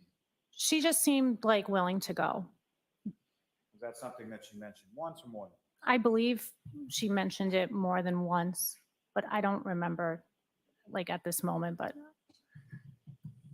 Is your memory exhausted as to that? Say that, could you rephrase that? Memory exhausted as to that particular point? I believe it was more than once. Is that your question? That's my question. Yes.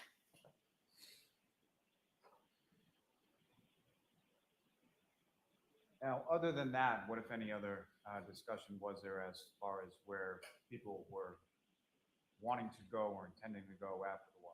So after that was kind of, put to rest, then I think there was discussion about, well, Jen McCabe brought up, let's go to my sister's house. And is that somewhere that you or your husband, to your knowledge, had ever been to before? We had never been to her house before, no. And was that something that was sort of a private invitation, or was that sort of open to the group at the table? I think it was said out loud, like, hey, anybody wants to go, we can go to my sister's on Fairview. I wasn't specifically invited myself. I just think it was put out there.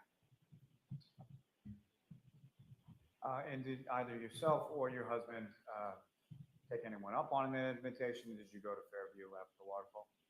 We did not go. I actually said to him, there's no way we're going anywhere. We're going home. And just to be clear, by him, you mean your husband? My husband, yeah. She's like, we are going nowhere. We are going home. We are going home. If anybody can verify that John O'Keefe's mom wanted custody of the children. It's in the court filings. It's in there. Some people are saying it was the paternal grandparents who were looking for custody of the children. Perhaps There were several people involved wanting custody of the children. I'm not sure, but I do know that Mrs. O'Keefe, John's mom, I don't know, he had already had the kids at 8 years by this point, so it was not still going on. But there was definitely some litigation with regard to who would be taking guardianship of the children. And Karina is telling her husband, we are leaving. We are not going to any after party. I'm going home. Okay?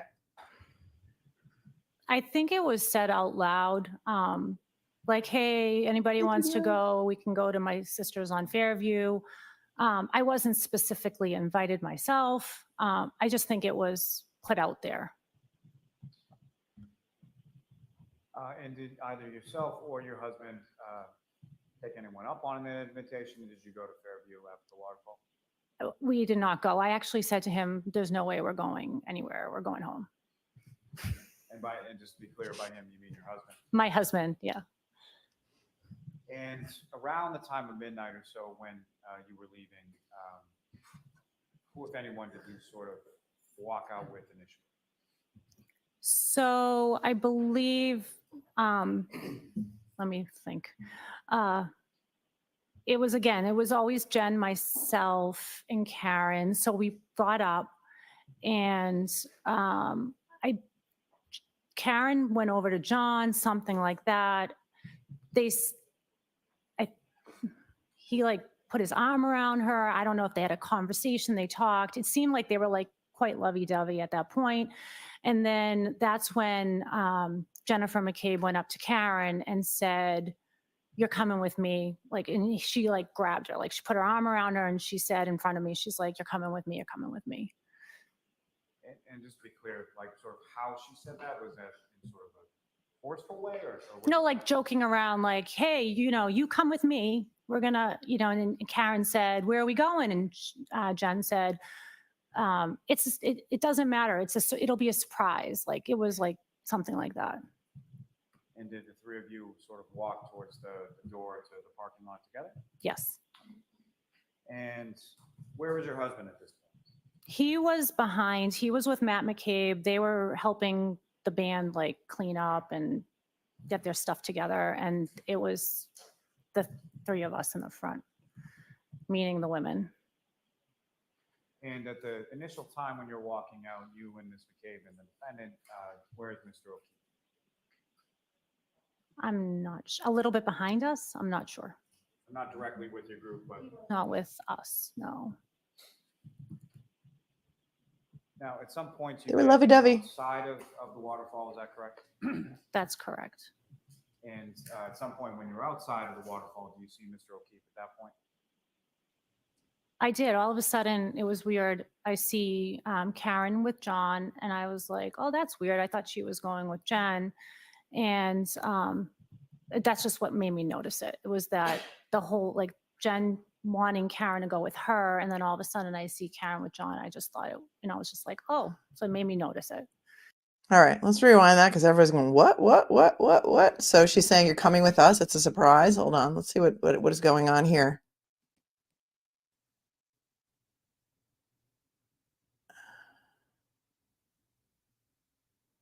I don't think Lally knew what he was stepping in when he asked this question. They had a conversation, they talked, went over to John. Again, it was always Jen, myself, and Karen. So we And here's his question. There's no way we're going anywhere. We're going home. And just to be clear, by him, you mean your husband? My husband, yeah. And around the time of midnight or so when you were leaving, who, if anyone, did you sort of walk out with initially? So I believe, let me think. It was always Jen, myself, and Karen. So we brought up, and Karen went over to John, something like that. He like put his arm around her. I don't know if they had a conversation, they talked. It seemed like they were like quite lovey-dovey at that point. Lovey-dovey. And then that's when Jennifer McCabe went up to Karen and said, you're coming with me. Like, and she like grabbed her, like she put her arm around her and she said in front of me, she's like, you're coming with me, you're coming with me. And just to be clear, like sort of how she said that, was that in sort of a forceful way or what? No, like joking around, like, hey, you come with me. We're gonna, and then Karen said, where are we going? And Jen said, it doesn't matter. It'll be a surprise. Like, it was like something like that. And did the three of you sort of walk towards the door to the parking lot together? Yes. And where was your husband at this point? He was behind. He was with Matt McCabe. They were helping the band like clean up and get their stuff together. And it was the three of us in the front, meaning the women. And at the initial time when you're walking out, you and Ms. McCabe and the defendant, where is Mr. O'Keefe? I'm not a little bit behind us. I'm not sure. All he's trying to establish here is that Karen walked out of the bar with two women, Karina and Jen, because there's video of it. We've heard about this video 100 times in the motions. And he's getting a lot more than he bargained for here. So here's the thing, Lally. You give a man enough rope, right? Wow. Not directly with your group, but Not with us, no. now at some point you get outside of the waterfall, is that correct? That's correct. And at some point when you're outside of the waterfall, do you see Mr. O'Keefe at that point? I did. All of a sudden, it was weird. I see Karen with John, and I was like, oh, that's weird. I thought she was going with Jen. And that's just what made me notice it. It was that the whole, like, Jen wanting Karen to go with her, and then all of a sudden I see Karen with John. I just thought it, I was just like, oh, so it made me notice it. That's why she noticed it, because she So thought you perceive- Karen was going to be going in Jen's car with Jen, because Jen said, you're coming with me. And that's the only reason she noticed John and Karen walking together. Oh my God. Could you bury a bigger grave for Mr. Lally right now? Anyone? Car, I'm presuming on Washington Street, correct? That is correct. And if you recall, which direction was your car facing, like down towards the waterfall or away from the waterfall? It was away from the waterfall. And who, if anyone else, did you observe walking in the direction of Washington Street at the same time as yourself? That's when I saw Karen and John walking. And they were walking in that direction as well? Correct. Did you see them approach or get near to some sort of vehicle? It looked like they were walking towards a black SUV of some sort. And have you seen either the defendant or Mr. O'Keefe in relation to a dark or a black SUV prior to that date? I believe I had, yes. And whose car did you believe it was? I thought it was Karen's car. And which side of that vehicle did you observe Karen walking to? She was walking to the driver's side, but again, I was more concerned about crossing Washington Street, and there was a little bit of snow at that point. So I didn't see, like, I saw them walking in that direction, like her going to the driver's side and John going to the other side, but I didn't see anything after that. And were they on the same side of the street as you or the opposite? They were facing the opposite direction. So you were facing away from the waterfall, they were facing towards the waterfall, is that right? They were just like, we were in different directions. So I was like, it's hard to explain, but they were facing, like I was facing up and they were facing back. And different sides of the street, is that correct? That is correct. And then you got in your car when you left, is that correct? That is correct. And around that time that you left, I think you alluded to it, but when you got to your car, what was the weather like at that point? It had just started snowing. You could see the street still. So you could still sort of see the blacktop through whatever snow was on the ground. That is correct.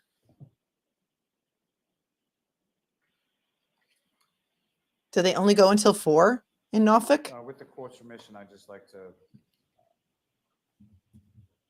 publish what's been marked as Exhibit 53. Don't publish anything, dude, because nothing's helping you today. You need a raft. You need a life vest and a raft and If a. I could ask for approximately 10, 15. And if you could just, Why are you doing Do this? you recognize what's up on the screen? Yes. And what do you recognize it to be? That's the waterfall. is this a video that you've seen on a prior occasion? Yes. Now, before you, ma'am, there should be a laser pointer. If there's any need for either myself or another attorney, all I would ask you to do is just sort of press that button on it and direct it at the screen. Okay. Okay. Yep. So from this video, first of all, as far as the people in the video, do you recognize anybody in the video? It's really hard to see, but it's you want me to point? If you recognize anyone, I would ask you to draw the jury's attention to So- that person and explain who that is. Oh, sorry. That I believe is my husband with that. Maybe I'm not sure. So if you don't know, or if you can't tell, or you don't know the people, I'm not. Thanks, Judge. It's hard to tell. Now, Mrs. Kolokithas, just from up on this video, you recognize sort of the table that you were at or around on the evening of January Yes, 28th? the high tops. Yeah. Who cares? And if you could. Nobody cares. Just direct the jury's attention to, generally speaking, which side of the table that you spent your time talking to Ms. McCabe and the defense. So, like, if we're pointing to here, I'd be on that side, like the left side of the table, if you want to call it the left side. And the area where the band was, Is if you could. The band is here, like that's what I meant, the left, yeah, in the front. Okay, this is a colossal waste of time. We've already seen this video. He's already authenticated it with another witness. We know that they were there. She's already said that she was there. There is no reason for this, zero reason for this other than burning time, wasting time. And as M says, it is better to be quiet and thought a fool than to open your mouth and cast no doubt. No doubt. There is no doubt what is going on here. And the jury is, I'm sure, furiously taking notes, and they are outraged. You're gonna force this woman to come back here tomorrow to be cross-examined because your courtroom closes at 4:30 or 4 or I don't even know when. But come on, dude. And if you know the front door area, sort of where is that located? So it's like right there. And Ms. Gilman, if you could just run this video from 10:59 to 11 p.m. Yeah.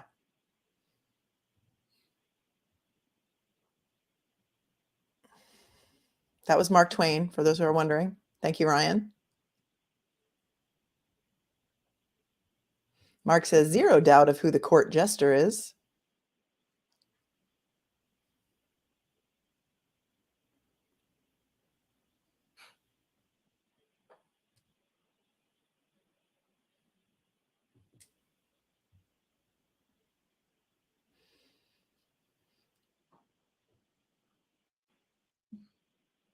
There's no questions yet, so we're just going to keep fast forwarding through the video. We're going to see them. Down, and with court's permission, I would ask for, from the same channel 3, the 6th video. And Ms. Gilman, if I could direct you to 12:09 and 56. Okay, it's 12:09. She's still there because she's got fur on her collar. Her husband told us that was her jacket. You recognize what's up on the screen as just later on in the evening at the Waterfall, is that correct? That is correct, yes. And is this towards the end of the evening? Yes, it is. And fair to say that the lights have been turned up, so it's a little easier. So to now see I things? can recognize a few more people. And so from what you can see up on the screen now, if you could, using that laser pointer, just direct the jury's attention to anybody that you recognize. Oh, okay, so that's me right there. And then my husband is right there, Nicholas. And I don't know if that's Matt, Jen.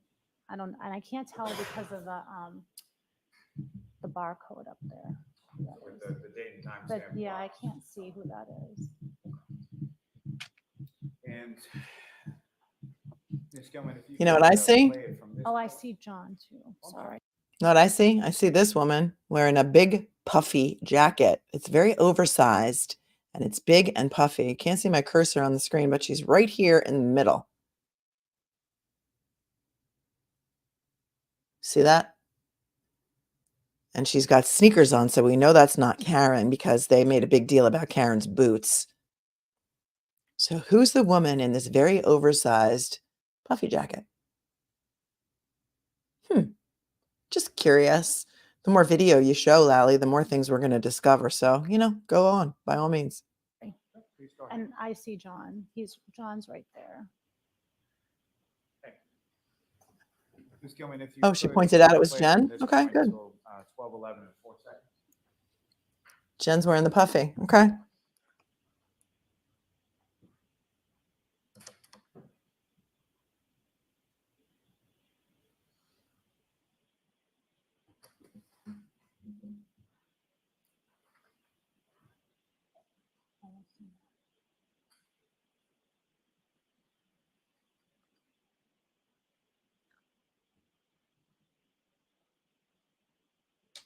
Curiouser and Curiouser says, what does the band have to do with death? I have no idea.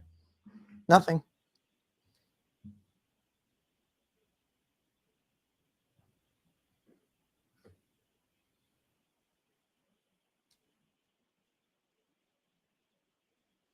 Okay, so the three women are going to walk out together. Now, as far as, just for the record, we're at 12, 10, and 38. You see sort of three individuals going towards the front entrance. Yes. So you just have to say. Yes. And with respect, if with that laser pointer, if you could just identify for the jury who, if anyone, you recognize from that group. Okay, so that's Jennifer McCabe, that's me, and that's Karen. So you're walking sort of towards the exit at the same time, right? Yes. Ms. Gilman, if you could.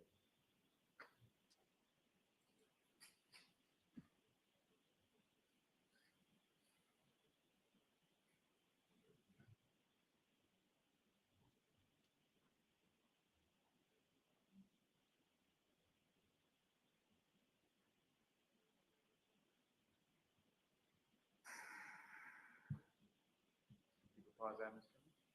Now, there's another individual sort of making their way to the doorway. Do you recognize that person? Yes, that's John. That's John O'Keefe. John O'Keefe, yes. Exiting from the wall. Correct. Ms. Gilman, if you could just play the last 2 seconds. Okay. Now, Ms. Gilman, if I could ask you from the same exhibits, but from channel 1. You can't get this witness to authenticate him walking out of the bar with a glass. If I could ask you to fast forward to about 12:11.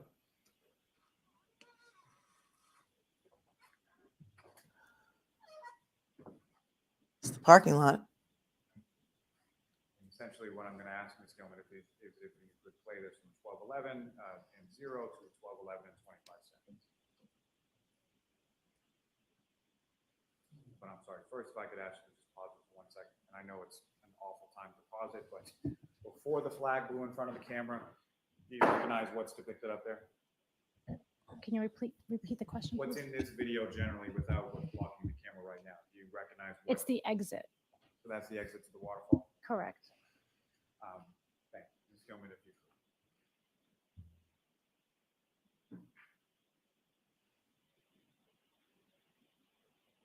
If you could pause right there. Individual sort of down towards the bottom of the frame. Do you recognize who that is? It's Karen and John. So that would be the point in time where you say they sort of link up at the front door and then walk towards Washington Street? That's correct. And if you could, just with reference to the screen that we're looking up here in Exhibit 53, where is Washington Street? You had parked and where you observed Mr. O'Keefe and Ms. Reed walking. So, okay. Trying to think of the buildings. That's the back parking lot where they're like where you see the cars and you have to take a left. She doesn't know. She's not the right witness for this question. She didn't put those cameras there. I don't know about how you guys build foundation for questions in Massachusetts, but she's not the right witness to authenticate this video. How does she know? She doesn't place the cameras. She doesn't watch the surveillance tapes. Why are they asking this witness about this video? He's insane. In front of where Mr. O'Keefe and Ms. Reed are standing is the back parking lot, and then to the left is Washington Street. Yeah, I think you have to walk that way. And then you'll hit Washington Street. Why didn't he ask the bartender about this? She works there. She's probably looked at the surveillance video before. She probably knows exactly where this camera is located. Ms. Gilman, if you could just play through 25 seconds. Wow.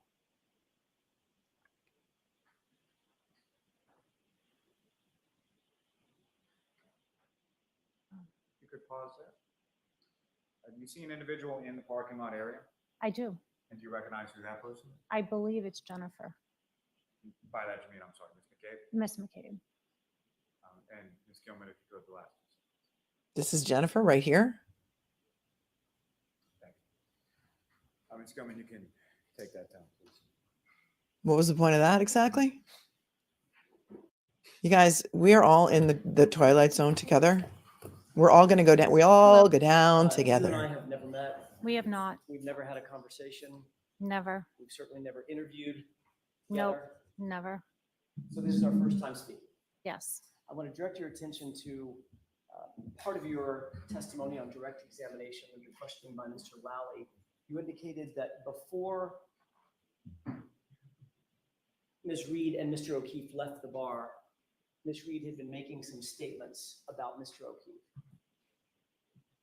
okay, yes, Is that right? yes, You indicated that she said that she admired him, yes, that she looked up to Mr. O'Keefe. yes, She always had a way of complimenting him. yes, That he took so much responsibility on as it pertained to the children, yes, and that she did wish that they had more time together. yes, They had planned a trip together, yes, and she was excited about that. correct, And she indicated that John was excited about that as well. yes, Just before leaving the bar, you indicated that Jennifer McCabe said to Miss Reed, "You're coming with me," correct? yes, She didn't say, "You and John come with me."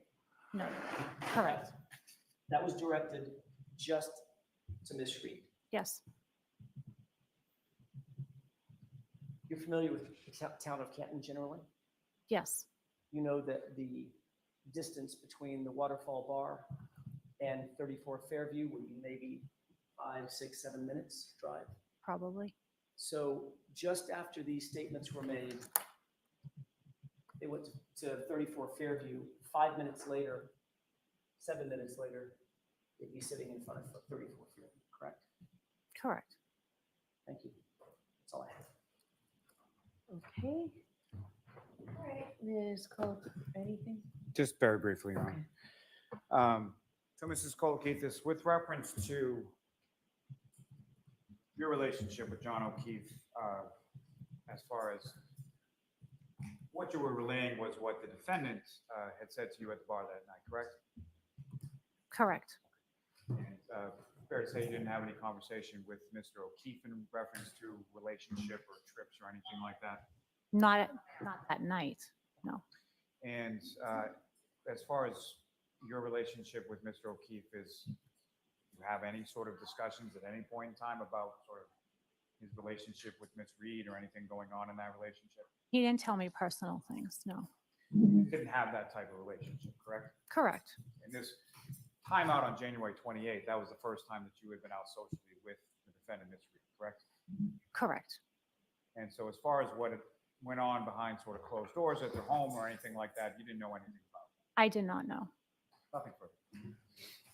I have one question, Your Honor, if I may. Horrible rehabilitation. But what you did observe between the two of them that night, to use your words, they were lovey-dovey.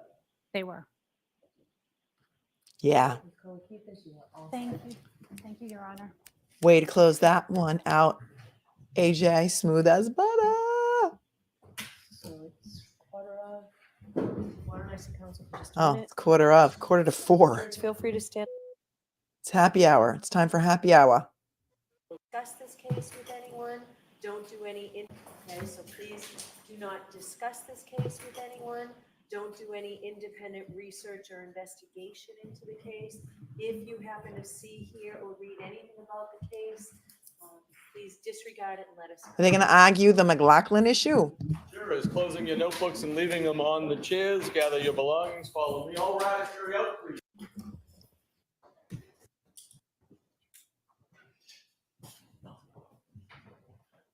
Are they going to argue the McLaughlin issue, or is that it?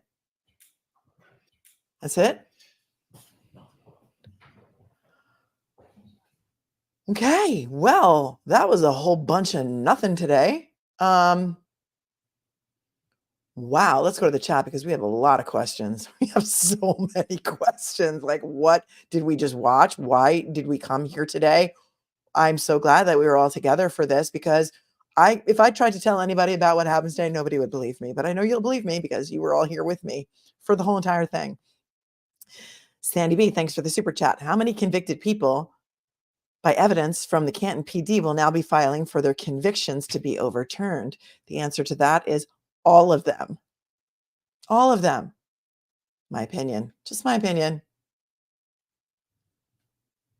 Jane, thanks for your super chat. Says, thank you for your great coverage. I would never make it through Lullaby Lally without you. Thank you, Jane. And thanks for the 20. I appreciate it. Modest Man with the $5 super chat. Are you the actress? I have to know. Melanie Little, am I the actress? I'm an actress, but you've probably never seen anything that I've been in. So, like a side gig. It's like a fun thing to do. It's like a hobby. But after this trial, who knows? These people who are hating on me on socials are only increasing my popularity. So, keep on keeping on, everyone. Desert Cat, thanks for your super chat. After Carrie clears some of the women in this group were threatened by the kind and successful Karen and willing to believe the worst of her from jump. You think so? You think so, Desert Cat? Might be on something there. Renee, thank you so much for the 20. Now that we know Karen Reed went to pick up the niece, was the welfare check car cam was so they would have early proof of the missing taillight. Well, wait, so who went to pick up the niece? Michael Camerano went to pick up the niece, right? Was the welfare check car cam was so they would have early proof of the missing taillight. Was someone already there? Isn't there missing ring footage from John's house? Yes, there is. We haven't gotten to that yet. But yeah, if Carrie Roberts knew, was it her husband that went to pick up Kaylee? Somebody went to pick up Kaylee. This whole day is blurring together for me. But Carrie Roberts did know that Kaylee was not in the house. So yeah, good point. Lala, thanks for becoming a member. David Edwards, thanks for your super chat. Next witness will be John's next door neighbor's cousin's best friend's dog groomer. Nothing is surprising me at this point. Absolutely nothing. On top, thank you for your super sticker. And Ian Mack, thanks for your super sticker. Suzanne, thanks for the super chat. It is getting more and more difficult to not use nasty words. Just saying, this is outrageous. I am livid. Hubert, thank you for your super sticker. Stephanie, thank you for gifting 5 memberships. You're so very nice and kind and sweet. Thank you so much. BCal, thanks for the super sticker. And BCal, thanks for the second super sticker. And then NDF, thanks for the 10 spot. All I can hear is Bob Dylan singing Idiot Wind. Oh, that's such a great song, isn't it? Someone's got it in for me. They're planting stories in the press. Whoever it is, I wish they'd cut it out quick. But when they will, I can only guess. Idiot Wind by Bob Dylan, one of the best songwriters of our generation and our time. Thanks, Trish, for becoming a member. Welcome. Holly, thanks for the super chat. When will Bev tell Lally, let's get this moving? Oh, wait, she only says that to Yannetti and Jackson. Truth. BCal, thanks for your super chat. So true. Classy people, you can see who's honest and who's not. Camerano and Kolokithas, which is why John and Karen got along with them. I think there's a typo in there, but I think that's what you meant, right? Thanks for the super chat. F and Hippie, thank you. Loose Lally is my delight. You come running and I laugh all night. Round and round and round and round. Don't take much to get me on the ground. That's Loose Lucy. Grateful Dead coming into the chat. Loose Lally from F and Hippie, thank you very much. Dr. Abby Normal, thanks for your 10. Does Lally really have no idea what all his witnesses are going to testify to? He obviously has no idea how to try a case, and I'm certainly not an attorney. What, if any, this is going to be used in trial law classes for a very, very long time to come. What, if any, is something that is used when an attorney has no idea how to provide a foundation for a question, or they think that their adversary is a moron, is going to object. If they ask a question such as, what did you do? What did you do when you walked in the house? Objection. What do you mean? Maybe they didn't do anything when they walked in the house. No, this is not who he's dealing with on the other side. He's dealing with very experienced attorneys. And that is clearly someone who, I don't know how many cases this guy tries, but this is painful to watch. And I agree with you. I agree. Ken Weber, thanks for your super chat. Lally, I'll ask a bunch of questions to torpedo my own case. Yes, brilliant idea. Brilliant. Brilliant. Shannon, thanks for coming in with the super chat. It seemed as to me the group tried to separate John and Karen at the bar. Wonder if they plan to take him somewhere else to rough him up. I think the jury might be thinking along those lines too. Like, what was all that testimony? What was that? You're coming with me. Karina clearly said she thought that Jen was trying to take Karen with her in her car. And we see Jen lurking around in the parking lot. Why was he showing that video? Everything he showed today backfired on him, in my opinion. And Holly says, so besides instigator, Jen, have we confirmed how many drinks Karen had that night? Seems like Jen is a pot stirrer. Another great day, Melanie. Thank you. You know what? We have heard nothing. Nobody has testified that Karen was absolutely 100% drinking vodka. They've entered a receipt into evidence. We have no idea what the receipt says because nobody read the receipt. It's a receipt. We don't know who paid the tab. Maybe she picked up the tab for everyone and there were 9 vodkas on there. I don't know. Nobody knows because there's been no evidence. Has anybody seen any evidence? Jacqueline, thank you so much for your Venmo and for thanking me for my commentary. Appreciate you. Like, what the actual F did we just watch today? We saw this afternoon 4 witnesses. Come back to the chat. The bartender got back on the stand from the Waterfall, Rebecca, and basically gave us no information other than John's a good tipper. On a $16 bill, he gave her $10 for a tip. So he's a good tipper. She knows all these guys because she's worked at like 7 other bars in Canton, so she knew most of them by face. We had Nicholas Kolokithas on the stand, who's an attorney, who's at the Waterfall Bar that night. And when he was cross-examined, some videos were let into evidence. Some videos of Brian Albert and Brian Higgins play fighting in the bar, actually wrestling in the bar, wrestling. Mr. Kolokithas said that Karen was singing John's praises about how wonderful he was for raising the children. So that was helpful for the defense. Then his wife got on the stand. She's a pharmacist. She had no interest in going to the Waterfall Bar that night, but her kids were like, come on, Mom, you never go out. You never go out. And she doesn't drink a lot, so she was drinking water. So there's one person who doesn't drink in this group. We still don't have any proof that there was vodka in Karen's cup. She said it was very, very loud there. And it was basically like the vibes were off for her. The vibes were off. She did not want to be there. She probably didn't like these people. She didn't actually say that because nobody actually asked her, but we could tell. She likes Karen a lot. You could tell. They were very lovey-dovey. And she had a conversation with Karen wherein Karen said how much she looked up to John. She was singing John's praises and looking up to John for raising those children. And in fact, she said she wished that John's family would step up and help a little bit more so they could have date night. And she got in there that they had a vacation plan and Karen was very excited about this future vacation. Does this sound to you like a woman who intended to murder her boyfriend that night? Anyone? How is this going to be spun on the other side? All Lally did was set these witnesses up to destroy his case and torpedo it for him, in my opinion. And she also got in there, and this was new information, that she heard Jen McCabe say to Karen, come on, you're coming with me. You're coming with me, and put her arm around her and tried to drag her out of there. And she said, it'll be a surprise. Karen's like, where? I'm going with you where? She's like, it'll be a surprise. Don't worry. It'll be a surprise.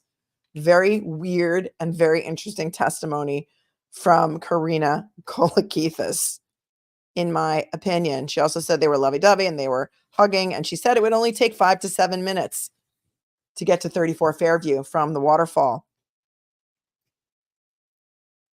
And that's it. That's all we heard from today. We heard from the bartender this afternoon, and Nicholas and Karina. What say you, my friends? What say you?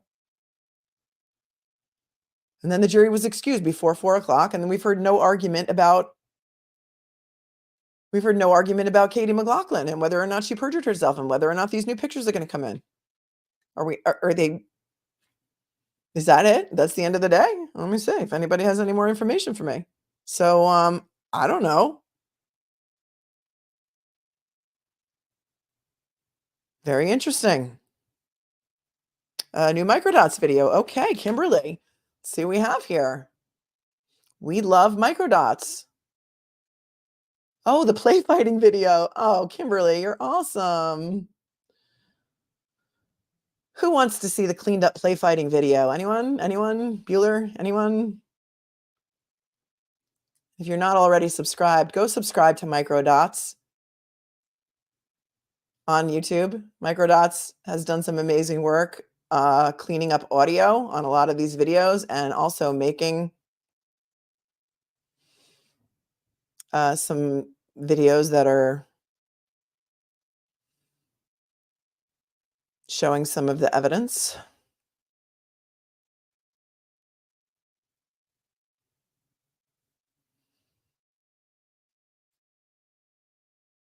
Okay. Here it is. Here's Microdots cleaned up video. Everybody ready? Okay. There's not going to be any audio, so we're just going to watch.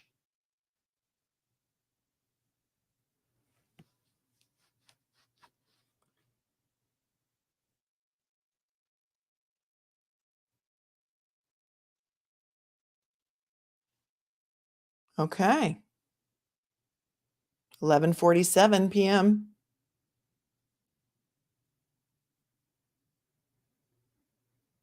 It's Brian Albert and Brian Higgins going at it.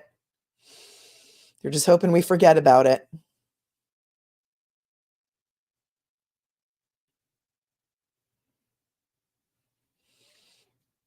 Probably hoping the jury forgets about it too.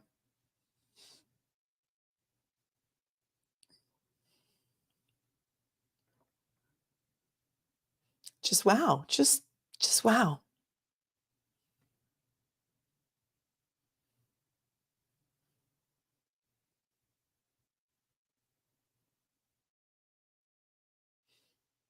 Is this what guys do that are in their mid 40s, early 50s? I don't know how old these guys are, but is this what goes on?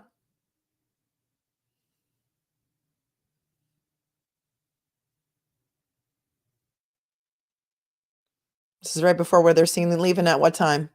12:10? Somebody said they're MMA fighters. Or one of them is, maybe. Anybody know about that? Bob's like, now we can talk about toxic masculinity. Right. And what happens later? And 17 says, Jen's posture seems very aggressive. Mary says, drunk guys that think they're tough. Bob says, now we can talk about toxic masculinity. Brian Albert's 57. Okay. So he's older than mid 40s.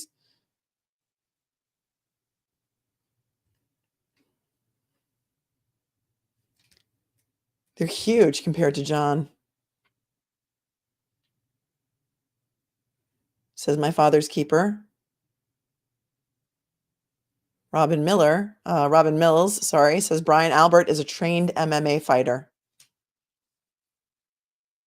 That's information. Somebody says they're talking about Karen, and we're going to find out. So look at the time on this, 11:54. There is at one point Brian Higgins, who has taken a federal proffer, who's an ATF agent. Federal proffer is when you basically say, I will tell you everything I know under penalties of perjury if you give me leniency and or immunity. So Brian Higgins, the ATF agent that was in 34 Fairview that night at the after party, has taken a federal proffer and has given the feds everything he knows about what went on that night. He texted Karen at some point while they were at the waterfall, something like, does anybody remember? Something like, well, with a whole bunch of periods after it, or or something like that, because he was hot for Karen.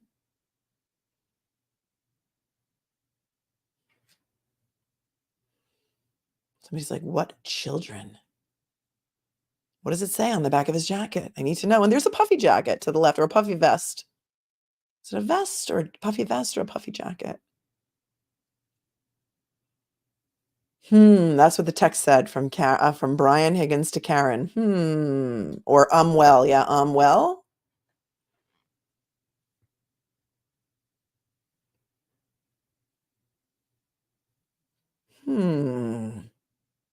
It's a vest. Looks like a Harley emblem. It's hard to see. It's really, really foggy. Is it some sort of MMA? Harley Davidson? So he says that's a Harley shirt. I don't know. Harley Davidson logo on the back of his jacket. All right, so there's that. Thank you, Microdots. Thank you so very much. Well, my friends, did they just kiss? I don't know. I don't know. That was just too weird for me. I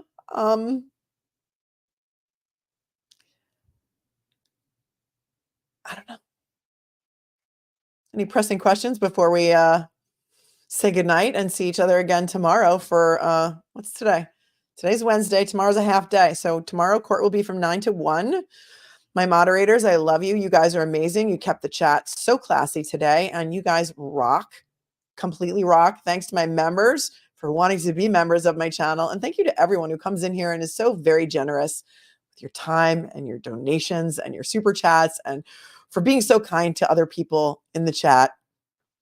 And hopefully we'll hear some more tomorrow about whether or not this Katie McLaughlin testimony and photos and things are going to be coming back in to prove some perjury. I don't know. It's insane.